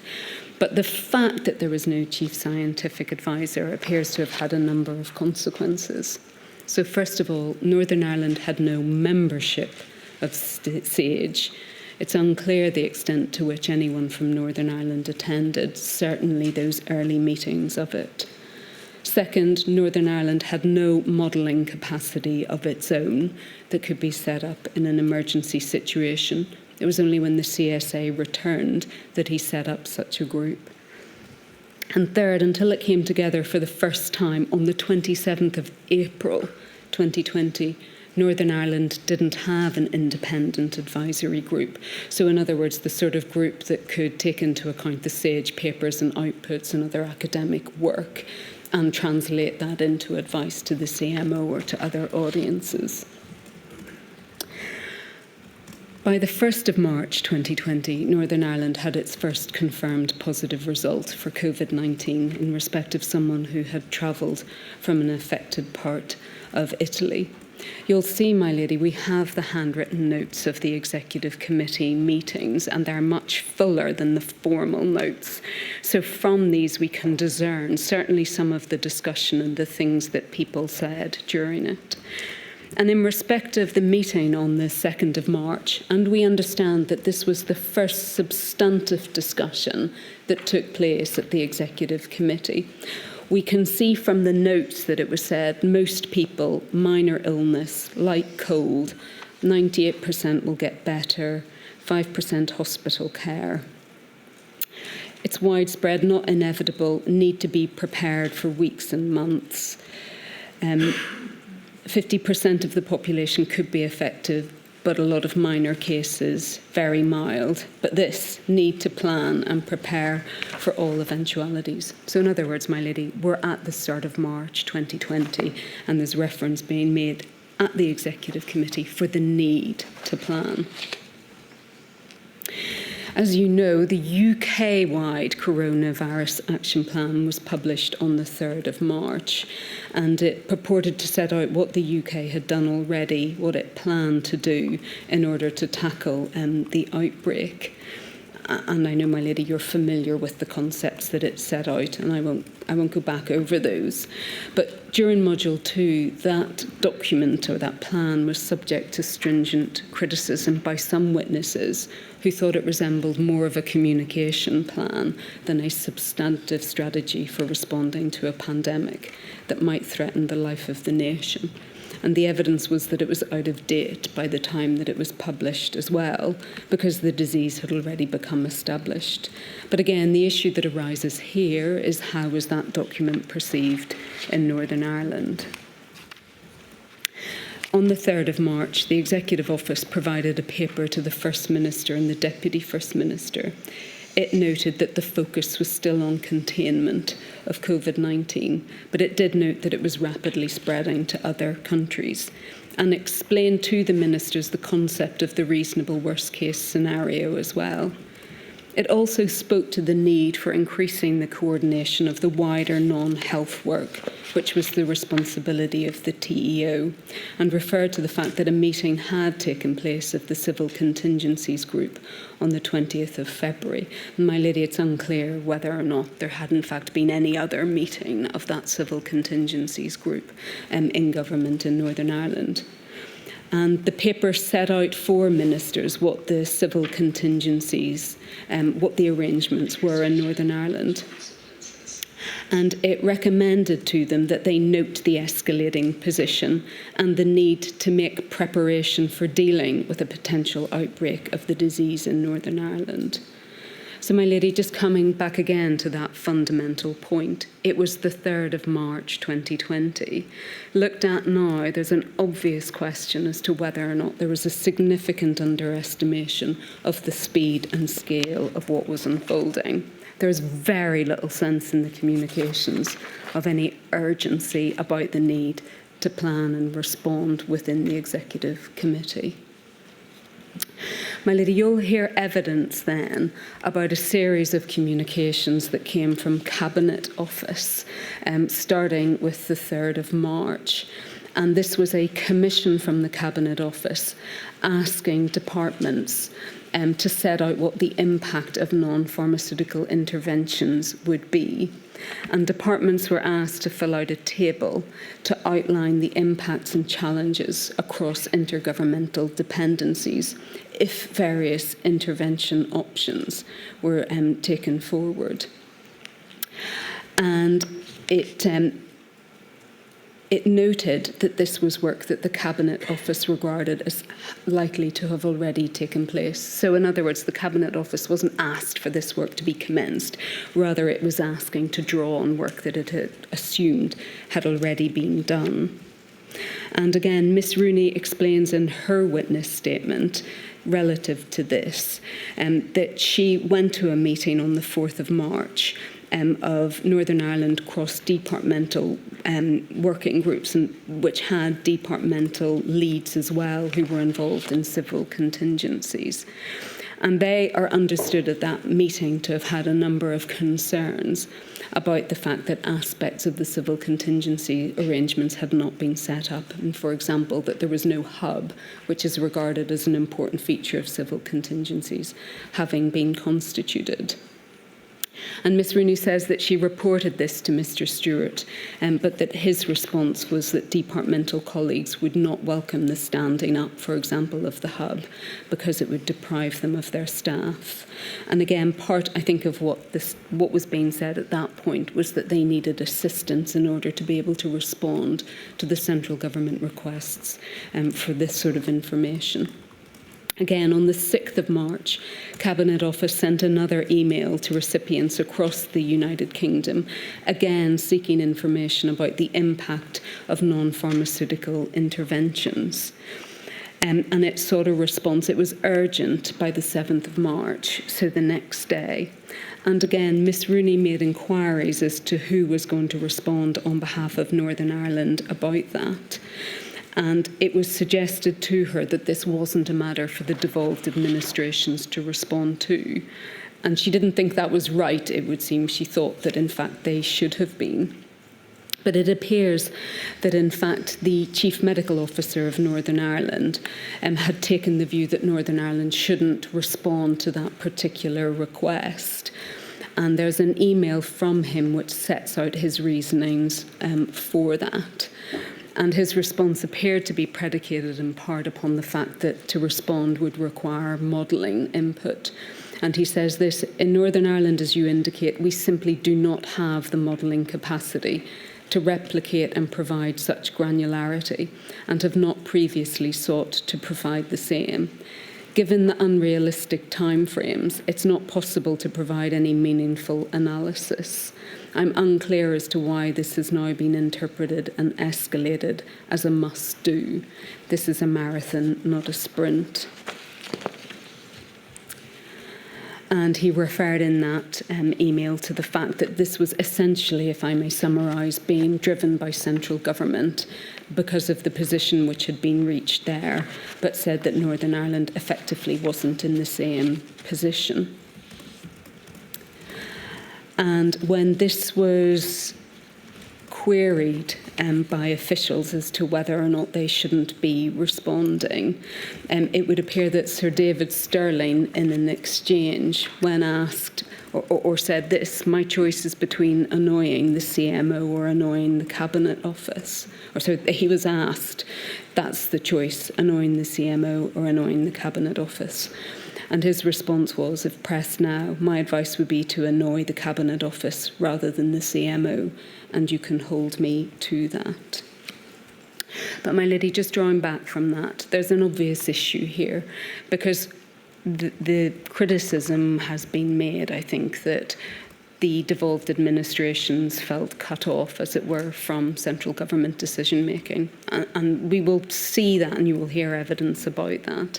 But it's obviously of note that at this critical juncture then, when information was being sought by the Cabinet Office about what the effect of non-pharmaceutical interventions and what they would be, well, first of all, there's an issue as to whether Northern Ireland was in a position even to respond to that. There's obviously a second issue as to whether or not the planning had gone on in order to be able to respond to those sorts of queries. And then I think we see as well then that suggestion of Northern Ireland effectively having to respond, but based on what was happening within England, and effectively a response that was being driven by the United Kingdom as well. And there's more important correspondence, I won't go to that now, in and around this time about the approach that was being taken within the Executive Office about those requests for information. But eventually, I think some days later, a response was provided to the Cabinet Office. Just coming back then to what was taking place in Northern Ireland at that point in time, there was a briefing prepared on the 10th of March, and this relates to the approach that was being taken to large events in Northern Ireland. And it appears from this note that there was no government advice to cancel large events, but rather that the organisers of large events, so for example for St Patrick's Day, and for a football match which was taking place as well, that the organisers themselves had taken the decision to cancel those things themselves. So, my lady, if it's right that Northern Ireland avoided large super spreader events at this point in time, it may be that that's because of the actions that were taken by organisers apart from not the government in Northern Ireland at this time. My lady, there was another executive committee meeting on the 10th of March. And again, just looking at the handwritten notes of that meeting, the First Minister is noted as saying, civil contingencies, have we got plans to handle? The Deputy First Minister is noted as having said, executive approach needs to kick in, all need to contribute. Other notes that appear on the face of this document in relation to the Chief Medical Officer being telephoned by various people from parties, don't abuse. according to the head of civil service, that departments were to do impact assessments. There's a reference to departments needing advice. There was reference to the Taoiseach's advice being different to the PM, RRCMO and the Republic of Ireland CMO on the same page. So in other words, again, my lady, I think the question that arises, given the late stage reached, why references appear to be being made there to whether or not, for example, civil contingencies had been arranged and were ready to kick in. On the 11th of March, the Republic of Ireland announced a package of measures, and this included the closure of schools as well. On the 12th of March, this led to a meeting between the head of civil service, Sir David Stirling, the First Minister and the Deputy First Minister. The note of that meeting states that Sir David Stirling clarified that there were no medical or scientific evidence to support measures announced by the Taoiseach. The Health Minister and the CMO are noted to have joined the meeting, and that the Health Minister clarified that containment measures are working in Northern Ireland, and following the Republic of Ireland position would crash the NHS and create unnecessary panic and fear. We also know that community testing and tracing was halted in Northern Ireland on the 12th of March. And again, it's understood that this was because of a lack of testing capability as well. Although, again, I emphasise it's an issue for witnesses and something which needs to be examined more closely, because it's not clear that testing was taking place on any great scale in Northern Ireland at that point. And as you've seen, it seems that the focus, or certainly the stage in Northern Ireland that was still being said to exist, was that of containment. So it's not quite clear then precisely on what basis test and trace was halted in Northern Ireland on that day. And there's also a linked point to this, and again, it's a matter that needs to be explored with the CSA. It appears that information was provided to him at some point by the Public Health Agency that over 500 contact tracers were in the process of being trained, but it's far from clear, my lady, as to whether or not that was actually the position and whether and when that ever eventuated. So, my lady, just moving forward then in the chronology, a briefing paper was sent to the First Minister and the Deputy First Minister on the 16th of March. The purpose of the paper was to facilitate consideration of the phased activation of the Northern Ireland crisis management arrangements or contingency arrangements. So again, my lady, even at this date, the central contingency arrangements in Northern Ireland had not been stood up.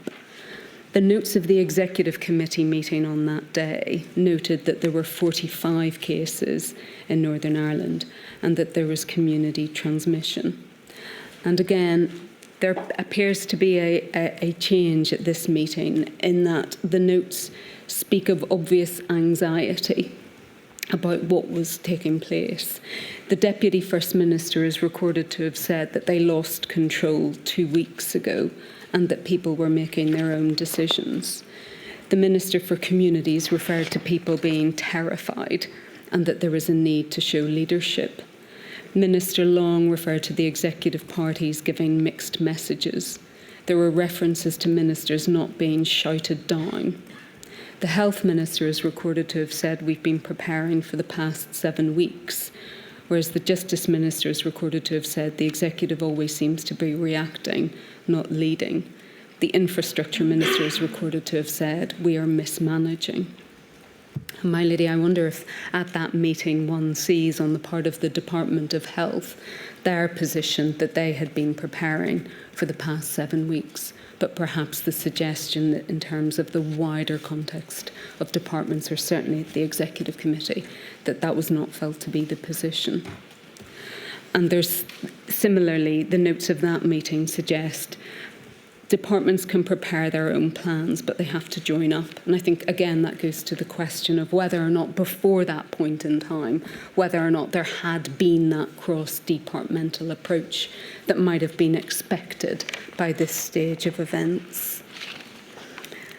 There's a message, a WhatsApp message from Sir David Stirling about that meeting. And he said the executive meeting yesterday was excruciating. No leadership on display at all. There was a further message from Dr. Andrew McCormick, who noted the First Minister and Deputy First Minister could surely decide and state that all COVID-19 response and planning is cross-cutting and subject to CCGNI, so in other words, the Civil Contingencies Group. Sir David said that would be a sensible approach, and I will push for that tomorrow. And again, on the 17th of March, Sir David observed in a WhatsApp message that it should never be underestimated how difficult it was to get the simplest things agreed here, and said even in a crisis they're keener on scoring points off each other than helping the citizen. So again, my lady, that might speak at this point to some disarray, perhaps, on the part of the Executive Committee as to what precisely the position was. And as I've said, I think that goes to the really important point as to the extent to which the committee had been involved up and until that point. Because it's only then, on the 18th of March 2020, that the Executive Office actually activated the Northern Ireland Hub, so in other words, the operations centre of the civil contingency arrangements. And the first person to die from COVID-19 in Northern Ireland did so on the 19th of March. And in a meeting of that day, the Deputy First Minister is noted to have observed it's a huge burden on the Department of Health. Robin shouldn't be handling this by himself. We need to pull out all the stops and work together. And Minister Poots is noted to have said, as an executive, we're behind the curve. We need to get ahead. And my lady, again, the question arises as to why these sentiments were being expressed on the 19th of March 2020, well after COVID-19 had seeded in Northern Ireland and after the first death. And can I just point at this point in time, Minister Swan made a plea to his ministerial colleagues that talk at this table is not public comment. That's noted in the records. And again, it's a reference to leaking. But as you'll see, that plea was largely ignored. It appears from the records over the course of the following Executive Committee meetings. So, my lady, if I may just draw all that together, the same issue arises as has done in other parts of the UK, whether steps could and should have been taken earlier. Northern Ireland may have been behind in terms of the trajectory of COVID-19, but there's a serious issue as to why its central civil contingency arrangements were activated so late in the day. As I've already said, there's a serious issue as to what exactly the Executive Committee's role had been and was up until that point. Was it because ministers were blinkered into seeing COVID-19 as a health issue and simply didn't give thought to the need for a muscular, ministerially sponsored, cross-departmental approach at a very early stage? Mr. Ovens, who was a special advisor to Minister Swan, makes this observation in his statement. Looking back at the period January to March 2020, I do not believe there was a clear executive strategy in place. There wasn't a sufficient whole government approach. Many departments looked to the Department of Health and its Minister for action and direction, whilst at the same time failing to place enough emphasis on what they could or should have been preparing for. And he also says, I also believe that the executive failed to come together as a single collective voice in that initial period. I do believe overall that the response in Northern Ireland was sufficiently rapid, but we were also significantly aided by the fact that the trajectory of the virus in Northern Ireland was behind that in other parts of the United Kingdom. Had that not been the case, I would have had concerns at the pace at which we were able to proceed. And my lady, doesn't that seem like a really important point? That Northern Ireland was fortunate that it had been behind, but there's certainly no suggestion that there was any push or advice being given when we get to the 18th of March that Northern Ireland should in its own stead be locking down or anything like that. So, my lady, I've set out in the written note what happened thereafter. If I may just pick up on a few other things, and I'm going to go through the chronology very quickly. But in terms of some of the thematic issues, there was a Northern Ireland situation report of the 3rd of April 2020, which noted that the Deputy First Minister had criticised the Health Minister's handling of the outbreak. She had spoken to the BBC and said that slavishly following the Boris Johnson model, which had been too slow to act, means that we're not as prepared as we could be. Now, my lady, I flag that up because I think for you it may be important to see what that absence of collective cabinet responsibility actually looks like, that you can be a member of the same committee and come out and say that. But I think there's also a question as to whether or not that sort of criticism was fair in any event. In other words, was Minister Swan acting on the advice of the Northern Ireland CMO? And additionally, and perhaps more important, is it really fair that anyone should have been blaming Minister Swan that Northern Ireland wasn't as prepared as it could have been? Why, for example, were the Deputy First Minister and the First Minister not also responsible for this? And I think, again, my lady, that's an issue to be explored in evidence. And another theme that emerges at this point, and which we'll revisit, is whether or not there was an issue about enforcement in Northern Ireland as well. Because there's certainly some evidence at the time. In fact, there's a letter from Simon Byrne, who was the then Chief Constable of Northern Ireland, who wrote seeking clarity about the regulations and appears to have raised the question of whether or not it was really right that the police should be involved in enforcement of public health measures in Northern Ireland. And I think, my lady, you'll see as we go on and look at what happened in autumn, similarly issues were being raised as to whether or not the regulations were being enforced quite as robustly as they could and should have been.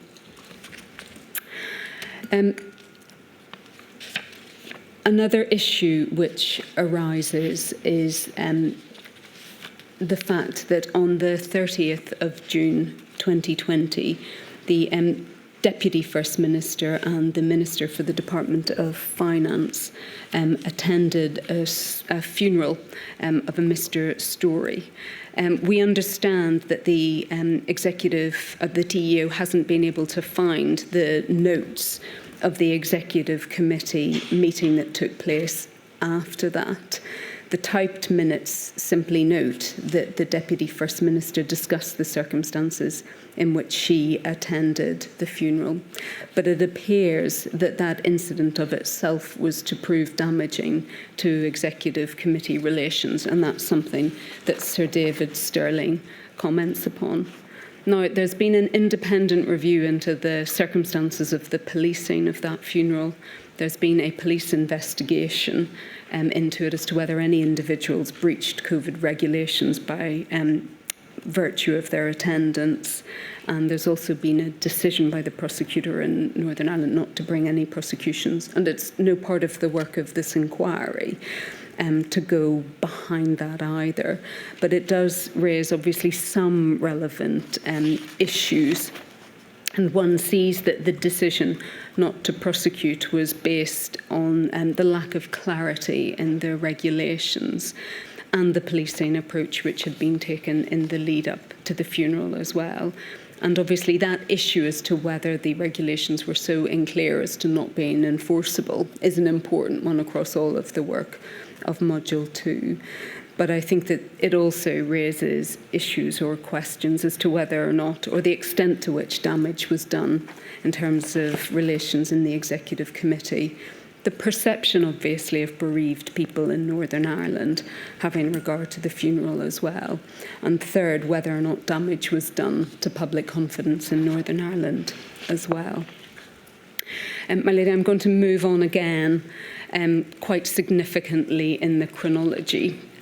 By late summer, so Northern Ireland, like everywhere else, embarked on a strategy so that it could start lifting the restrictions. But by late summer in Northern Ireland, COVID rates were in fact starting to go up. So Northern Ireland had to reconcile the reopening of society, but in the face of rising COVID rates, and had to deal with all of the complexity that that brought with it. And the Executive Committee was again heavily involved in that. And my lady, you will hear evidence then about the various steps that were taken in Northern Ireland to try and arrest what was happening in terms of the rates. So local restrictions were brought in September. But by the time it got to October 2020, the situation was really serious in Northern Ireland.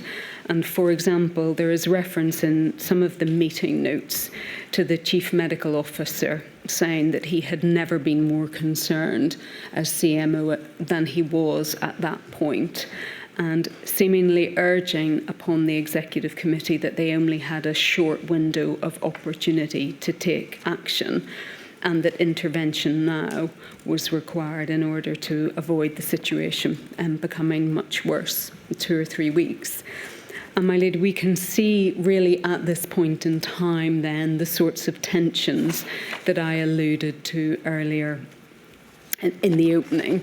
And you'll see some of the references to some ministers querying the scientific basis for the advice that was being taken, and the concern, obviously, about the economic consequences of further restrictions, or the effect that those restrictions might have in terms of health and mental health as well.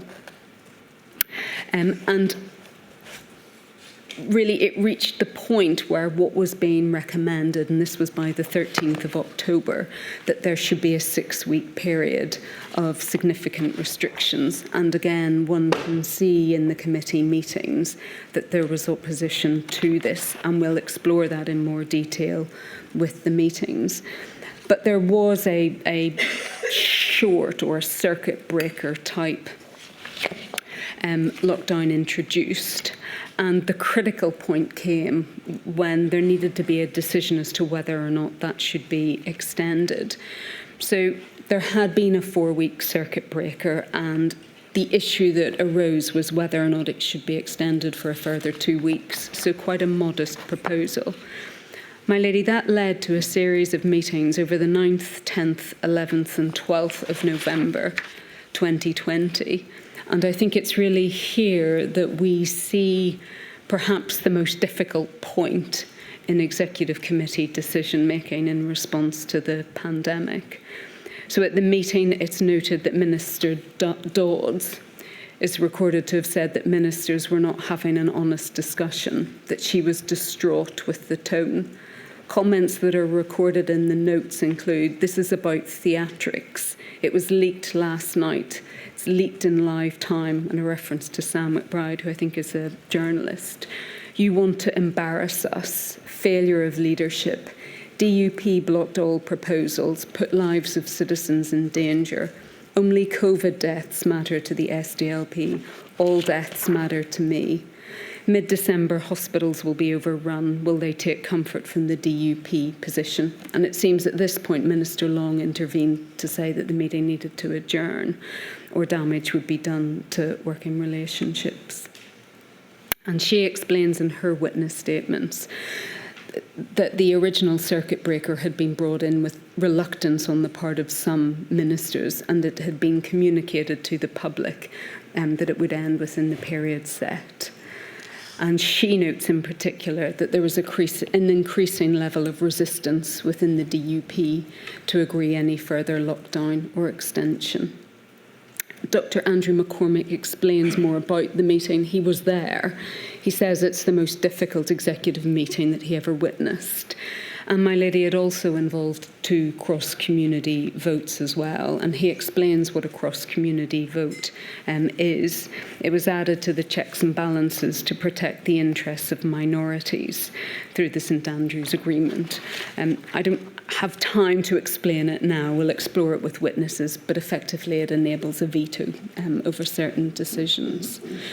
And that cross-community vote was used at the meeting, and Dr. McCormick has pointed out in his statement what he describes as the extreme incongruity of DUP ministers claiming to have a concern based on the interests of the unionist community when the proposal was coming from another unionist minister, the Minister for Health, although Dr. McCormick did not think that the rules precluded it.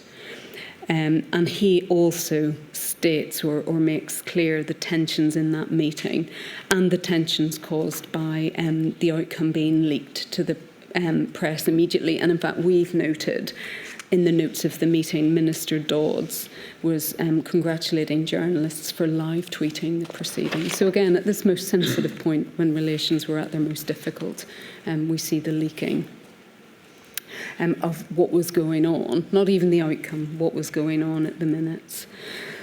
And Mr. Ovens, the advisor to Minister Swan, says this: throughout my time as Special Advisor, the executive meeting held on the 9th of November stands out for being the most detrimental to political and ministerial relations.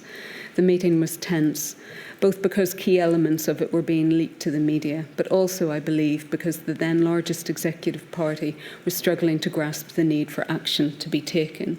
That party was acutely aware that it had had a number of senior non-executive elected representatives that would have almost certainly criticised the party for decisions it was being asked to take. So in other words, certainly the hint there, but something to be explored by witnesses of the political considerations that might have been at play. My lady, it might be thought difficult, but obviously witnesses will speak to this as to why anyone thought that voting on a cross-community basis in relation to important public health measures was a sensible way to proceed at this juncture. Minister Long describes the meeting as febrile and ill-tempered, and again, one wonders in that sort of context whether it was the right thing to do. But witnesses will, as I've said, give evidence about that. But it will be an important issue in this inquiry as to that course being taken. My lady, that led almost immediately on then to the plans being made for Christmas. They almost completely collided with each other. So there's important decisions being made, but plans being needed in order that people could come together at Christmas as well. And you'll hear evidence then about the emergence of the Alpha variant. But you'll also hear, and I think this is important as well, Minister Swan will give evidence as to how he certainly felt constrained about making recommendations about what should happen because of what had happened over the course of the meetings, and he being fearful that a cross-community vote could once again be used in relation to those sorts of issues.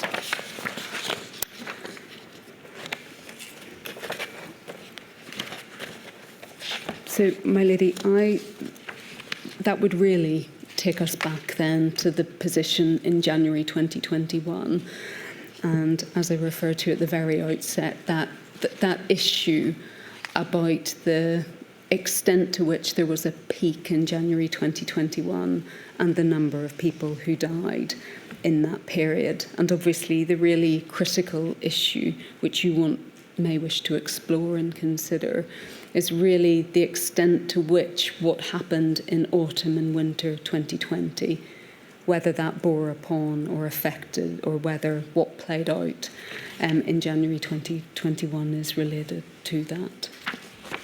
My lady, in that very, very short chronology, and as I've said, I'm trying to pick certain things, but there are a number of thematic issues that arise as well. I'm just going to check how we're doing for time. I'll come back to those thematic issues at the very end, because it's probably important that I also touch on WhatsApps before I do. Can I say at the outset, my lady, we in Module 2C have approached WhatsApp on the basis that many people will have sent messages at points of extreme tiredness or pressure. Many of those people who preserve their WhatsApps would just not have dreamed that they might be featuring in a public inquiry. And we know that many people in extremis will have said things that they wouldn't have said in person to someone, and as I've said, that they might have said that they otherwise wouldn't have said had they not been under the pressure they were under. And we're also really conscious that the people who preserved their WhatsApps are in this position, and that other people haven't preserved their WhatsApps. And as we've said all along in Module 2C, the forensic value of them is that quite often they do just capture, and they are important because they do convey what people felt and what they felt able to say in an unvarnished way. And that's important because either they've forgotten many years later that it was quite as bad as it was, or perhaps they're not willing to commit in a witness statement to how bad it was. So they do have a value, and that's why they've been carefully considered by us. So it was for that reason that this inquiry, quite early on, sought the preservation of WhatsApps. So first of all, in June 2021, when the Prime Minister confirmed that there would be a statutory inquiry, a Director General in the Cabinet Office, Mr Tierney, wrote to all permanent secretaries responsible for each devolved administration, asking them to take steps to ensure that they'd be ready to meet their obligations when the inquiry was set up. And departments were asked to ensure that no material of potential relevance to the inquiry was destroyed. Baroness Foster resigned on the 14th of June 2021. We understand that she returned her Northern Ireland Civil Service issued mobile phone but kept her iPad. But eventually both were reset by the Northern Ireland Civil Service IT department. I'll refer to that as IT Assist, which had the effect of deleting all of the data stored on them.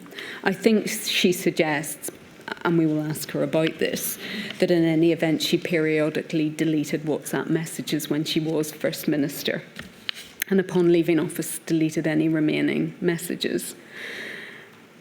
Later, on the 16th of September 2021, Miss Jane Brady, who was by then Head of Civil Service, wrote to all permanent secretaries setting out the documentation that might be relevant to the inquiry.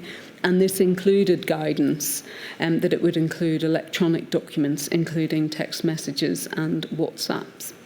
And then subsequent to this, in January 2022, Mr Connor, who's secretary to this inquiry, wrote to Mr Tierney, again asking that the message about retention be reiterated across the departments. And again, Mr Connor drew attention to material as including emails, texts, WhatsApp and other communications. And again, Mr Tierney wrote to all permanent secretaries, including in devolved administrations, reiterating that message.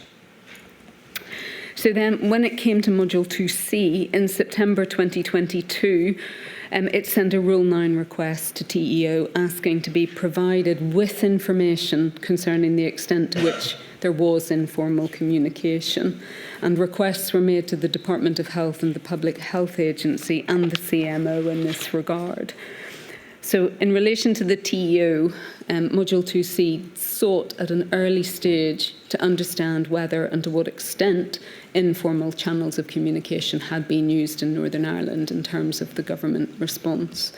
And we sought that at an early stage as a foundation for further Rule 9 requests so that they could be sent on a more informed basis. It now appears that in May 2023, a senior civil servant, the Director of COVID Strategy within the TEO, was made aware that there might be a problem with the wiping of ministerial phones. And we understand that on the 9th of May, one of her team emailed the principal private secretaries to the First Minister and the Deputy First Minister, noting her understanding that their and their special advisors' devices had been reset, and requesting confirmation as to who had provided the instructions to do so. The questions included who had instructed and completed the stripping of these devices. Did ministers and advisors return iPads and phones reset? And the email noted we'll need to inform the UK COVID inquiry team of the status of these if wiped and why that exercise was carried out. And I think the position reached in terms of the Deputy First Minister's office is that it was confirmed that their devices had been reset, but that they had been returned to their offices reset. And the First Minister's office explained that they had been returned some time ago and reset. As I've said, IT assist.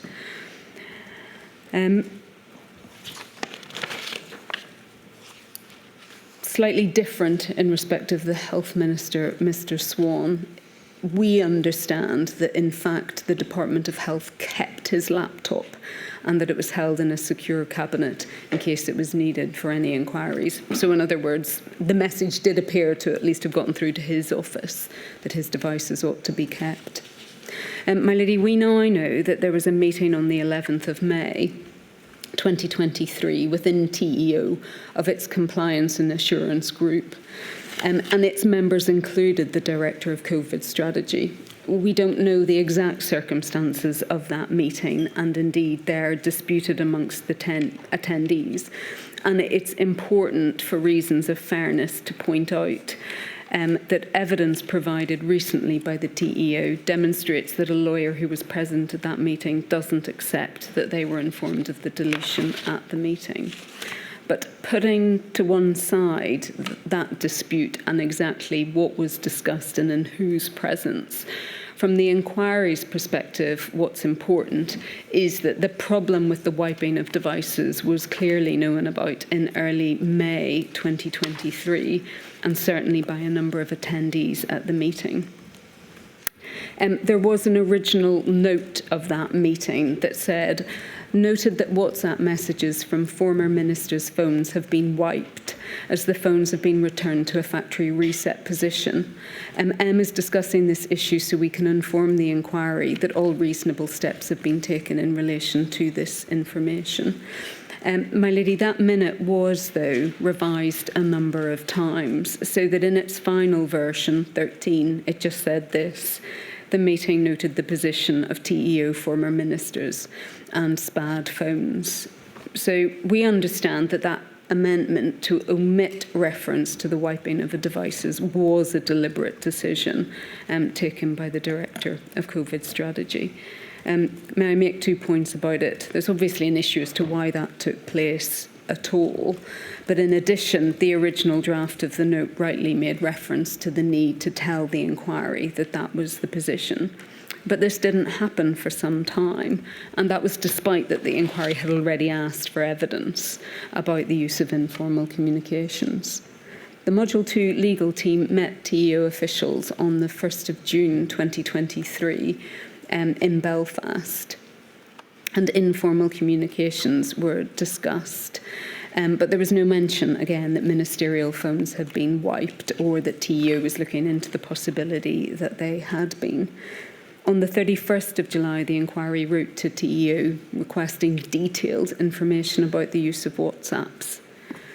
And that request was subsequently provided by TEO to all Northern Ireland government departments. And the inquiry team had another meeting with TEO officials on the 31st of July, and WhatsApps were discussed, but it wasn't mentioned again that ministerial devices had been wiped or might have been.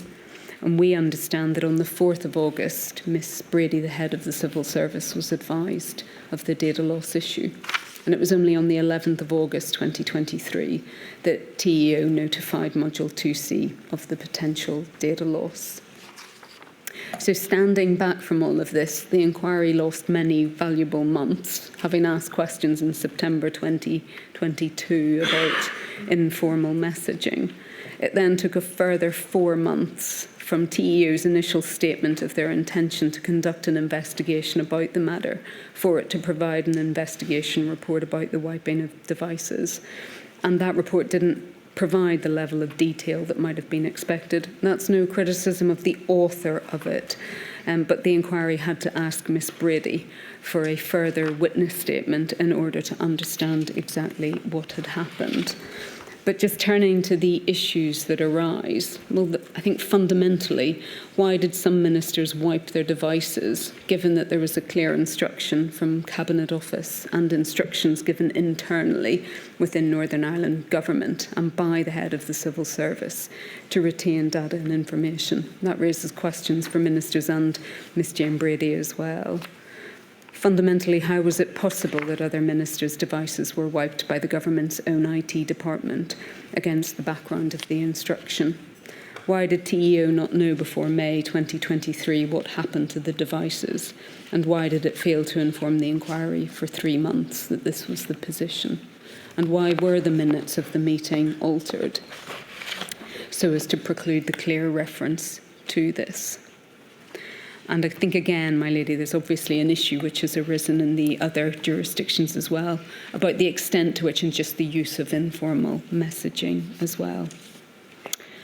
So, my lady, I think that takes us to the end of my opening. I'm very conscious that my learned friends need to get on, and I haven't addressed you about the thematic issues that arise, but I think you'll become familiar with those in the course of the next 3 weeks when we hear from all of the witnesses. So unless I can assist you further, I think I had best sit down and pass you over to my learned friends. Thank you very much indeed, Ms Dobbin. Mr Wilcock. My lady, I appear on behalf of the Northern Irish COVID Bereaved Families for Justice, together with Brenda Campbell, King's Counsel, and Conal McGarrity from our instructing solicitors PA Duffy & Co. My lady, you may have thought that the similarities between Northern Ireland in April 2024 and March 2020 are obvious. Now, as then, we have a fledgling executive formed after years of politicians using their responsibilities to run the country as a bargaining tool to further their own agenda. Now, as then, the fledgling executive must deal with the continuing after effects of the resultant government inertia in terms of the damage it has done to our health and other public services and the ever-fragile political trust within our community. And now, as then, we hope that this part of the world can put its troubled past behind it and be run like a modern 21st century European country, where the government always and universally realises that its first responsibility in a democratic society is to protect and safeguard the lives of its citizens. Did the decision-making by the government in Northern Ireland in the response to the COVID pandemic from early 2020 always meet this fundamental objective? Sadly, we suggest the inquiry may very well feel that it did not. Now, time does not permit me to exhaustively list the many examples of this failure that the inquiry will hear about over the next 12 days. So at this stage, can I confine myself to dealing with 4 topics? Topic 1. Was Northern Ireland's contingency planning fit for purpose in January 2020? Well, not according to an internal email sent by Bernie Rooney, a senior civil servant in the Executive Office, or TEO, as I shall subsequently refer to it. That her assessment was that work on the Civil Contingency Policy Branch in Northern Ireland, otherwise known as CCPB-NI, had been, and I quote, put on hold due to post-Brexit EU planning, and that, I quote, the overall position is dire. There has been systemic failure to invest funding and resources in CCPB-NI over a number of years, and the current position is that at a time of focus, the lack of investment, I have to regret to advise you, has left it not fit for purpose. My lady, a well-known footballer from this island, is fond of saying, fail to prepare, prepare to fail. And you will have to decide whether that is precisely what happened when it came to pre-COVID contingency planning in Northern Ireland. Topic 2. Why was there no forceful and immediate emergency response, as we've just heard, by the administrative and political decision-making bodies in Northern Ireland until late March 2020? The 2021 report from the Independent Panel for Pandemic Preparedness and Response, established by the World Health Organization, described February 2020 as a, quote, lost month, when steps could and should have been taken to curtail the pandemic. They noted that their declaration of a public health emergency of international concern as early as the 30th of January 2020 was the loudest alarm the World Health Organization could sound, and should have put governments around the world on notice that such a, quote, forceful and immediate response, unquote, was required given the, quote, mounting evidence that a highly contagious new pathogen was spreading around the world. Why was it that Northern Ireland joined the list of countries who failed to heed this warning and take advantage of the delayed arrival of COVID into the island of Ireland, and the fact that the first positive test here was 1 month after the rest of the UK? Milady, you will hear detailed evidence about the civil service and political arrangements that have evolved in Northern Ireland since the Belfast Good Friday Agreement of 1998.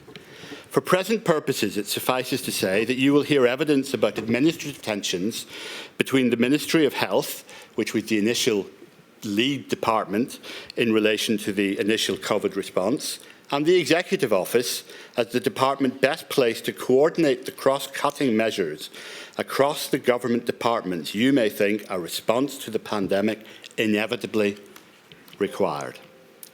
And, my lady, we anticipate that you will hear evidence that although there was a recognition by the Department of Health as early as the 6th of February 2020 that the framework to coordinate and manage emergency responses within Northern Ireland, known as NICMA, would need to be activated at least when COVID arrived in Northern Ireland. When this happened on the 27th of February, there followed a number of potential missed opportunities by both the Department of Health and the Executive Office to make any meaningful effort to stand up a civil contingency response to the pandemic until the weekend of the 14th of March 2020. Milady, you will forgive me if I say no more about this, given the time presently available and the helpful chronology my learned friend Ms Dobbins has already given you about these issues. Topic 3, political dysfunction. Milady, on the 17th of March 2020, Northern Ireland's hugely experienced Chief Medical Officer sent a text message to the head of the Northern Ireland Civil Service, reading, and I quote, "It was deeply frustrating that some, including some of our politicians, really haven't been getting this." Now, my lady, we do not say that any individual from whom or about whom you will hear evidence never did their best to act in the public interest in what we all recognise were extremely challenging times for everyone involved. And Northern Ireland is in many ways a prisoner of its past, and huge efforts have been made in many quarters and many years to escape that legacy. Unfortunately, you will have to decide whether, even in the midst of the deadliest and longest public health emergency in living memory, some, not all, of our politicians behaved in ways which were inevitably and unnecessarily divisive, and at times lost sight of the fact that a united response to combat a virus which affected everyone equally, no matter what their background or what their views on the national question, was required. And, my lady, this is not a criticism of any individual person, political party or community. Sadly, it applies to a number of people who should have known better, from a number of political parties and to representatives of both communities. And you will have to consider whether this criticism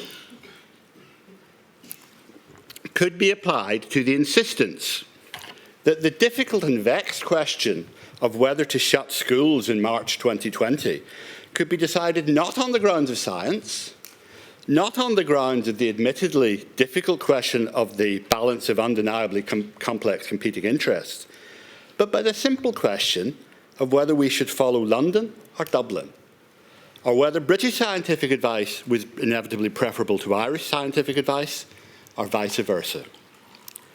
And, my lady, we say that there were many examples of political dysfunction in the political response to the pandemic. In this context, you will hear evidence of outrageous and scientifically baseless assertions by senior politicians, senior ministers, that there was a meaningful difference in transmission between nationalist and unionist areas. And we suggest that the nadir of this dysfunction came during the meetings you've heard about, the acrimonious and late-night meetings of the Executive between the 9th and 12th of 2020, when the Democratic Unionist Party thought it appropriate to insist on a cross-community vote on public health measures, which affected every community equally. So they could effectively exercise a veto over the continuation of coronavirus restrictions, supported, as Ms Dobbins has just observed, by the Northern Ireland CMO and other political parties from all communities, including the ultra-unionist Minister of Health. And, my lady, this action created the clear impression amongst many of those that I represent, and not for the first time or exclusively by the biggest unionist party, that even with 8 months' experience of the terrible dangers of COVID, party politics mattered more to some senior politicians than following the science. And as if to demonstrate that the DUP were not alone, the following month, the Deputy First Minister seemingly refused to sign off a Four Nations joint statement in advance of Christmas 2020, in what looked to some as a fit of pique after a proposal by her party to implement travel restrictions from GB, where a new variant was in circulation, failed. Now, my lady, there is no doubt that these times were stressful for everyone involved. And that may well be why, in the autumn of 2020, Northern Ireland's Chief Medical Officer, Dr McBride, used uncharacteristically coarse language in exchanges with the Minister of Health when he wrote, and I quote, "Dysfunctional bastards. How will we ever get through this with an enemy within? I have a good mind to walk off and leave them to it, as no doubt do you. But then those that really matter, those whom they seem to have forgotten they represent, are really depending on us." Now, my lady, whilst this stress or frustration may explain the choice of language, it does not explain away the sentiment. Dr McBride, in the forensically revealing text messages and messages we have seen, had been using the word dysfunctional about members of the Executive since at least May 2020, and you heard a flavour of some of the quotes this morning. And you may think it may have been used on many occasions appropriately thereafter, including the hurtful and premeditated decision of senior Sinn Féin members of the Executive to attend a large-scale funeral gathering at a time when people across Northern Ireland were being denied that basic and emotive right by executive decisions they had been at the heart of making. But, my lady, this decision was more than just distressing to those who lost loved ones or were unable to do the same during this pandemic. It was also a decision by those who attended Mr. Story's funeral to prioritise their friendships or leadership roles within their political tradition at the expense of their leadership roles in relation to a large-scale public health emergency affecting all political traditions and affecting the whole community. And an immediate consequence of these events was the cessation of joint press conferences between the First and Deputy Ministers. Another was the very predictable breakdown of trust that was going to become increasingly necessary the longer the public was to be asked to observe restrictions on their behaviour as part of public health measures, and which, although we will listen to the results of the investigations ordered by this inquiry with interest, frankly still permeates the sorry revelations that we've just heard about, that not all potential evidence of informal communications was retained by important participants in these events as it should have been. My lady, in November 2020, the Chief Medical Officer sent a message to the Chief Scientific Officer, reading, "Disgraceful. They should hang their heads in shame. How will history tell this story to the wife and two boys of a 49-year-old who said goodbye to their father on Facebook as he lay in the ICU for the sake of 2 weeks more effort?" And we suggest that although this message was written in the context of the political impasse in November 2020, leading to the use of the cross-community vote, It could have been used at any one of a number of occasions of the political dysfunction you will hear about thereafter. And we suggest that when you look at it in the round, it applied at times to both of the biggest party, and that failure to learn from past mistakes as the second wave hit in 2021 was all the more unforgivable, given what you've heard this morning about the disproportionate impact that the second wave in 2021 had on Northern Ireland. But Dr. McBride's words also highlight that at the heart of all this decision-making you will be considering in this module lie very human stories of love and loss. The inquiry may conclude that there were a number of serious adverse consequences to the way Northern Ireland's government response to COVID developed, including the fact that not only was appropriate action which might have saved life not taken early enough, but also that repeated delays led to longer lockdowns and ensured that their associated detrimental effects were intensified. And we have set out in our written submissions the various ways in which many members of the organisation I represent are concerned that in the perhaps inevitable confusion that followed the spread of the pandemic and the delayed government response, their relatives, including people in care homes, older people and the disabled, where they feel effectively given up on. And my lady, not least because of the powerful and courageous accounts captured in the impact video we saw earlier this morning, you know only too well that every single one of those relatives mattered, every single one was mourned, and every single one continues to be missed. As Ms Dobbins told you earlier, you will hear this afternoon from Marion Reynolds, who mourns the death of her aunt, Mary Reynolds, who contacted COVID during a hospital admission after being discharged back to a care home with a package that did not meet her needs as an older person who was also deaf and she relied heavily on human contact.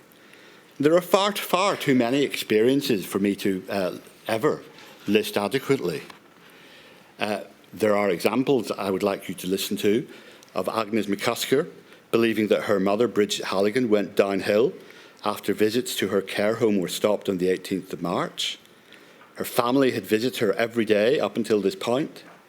Bridget had tested positive for COVID in around 7th of April 2020 and passed away, like so many others, alone on the 12th of April 2020. Cousins, Christine Tomlinson and Ingrid Johnson, who each lost their fathers, James Gallagher and Robbie Gallagher, two brothers who in June 2020 caught COVID in the care home in which they resided. Both Miss Tomlinson and Miss Johnson share concerns about the spread of COVID in care homes, about medications prescribed, about feelings that their fathers were given up on, about a lack of access to information about fathers and about their rights as carers, and about denials of funeral rights. And members of the organisation I represent, my lady, have listened to your assurance that whether it be in this module or by the end of the process of this inquiry, you will do your best to deal with all of those issues.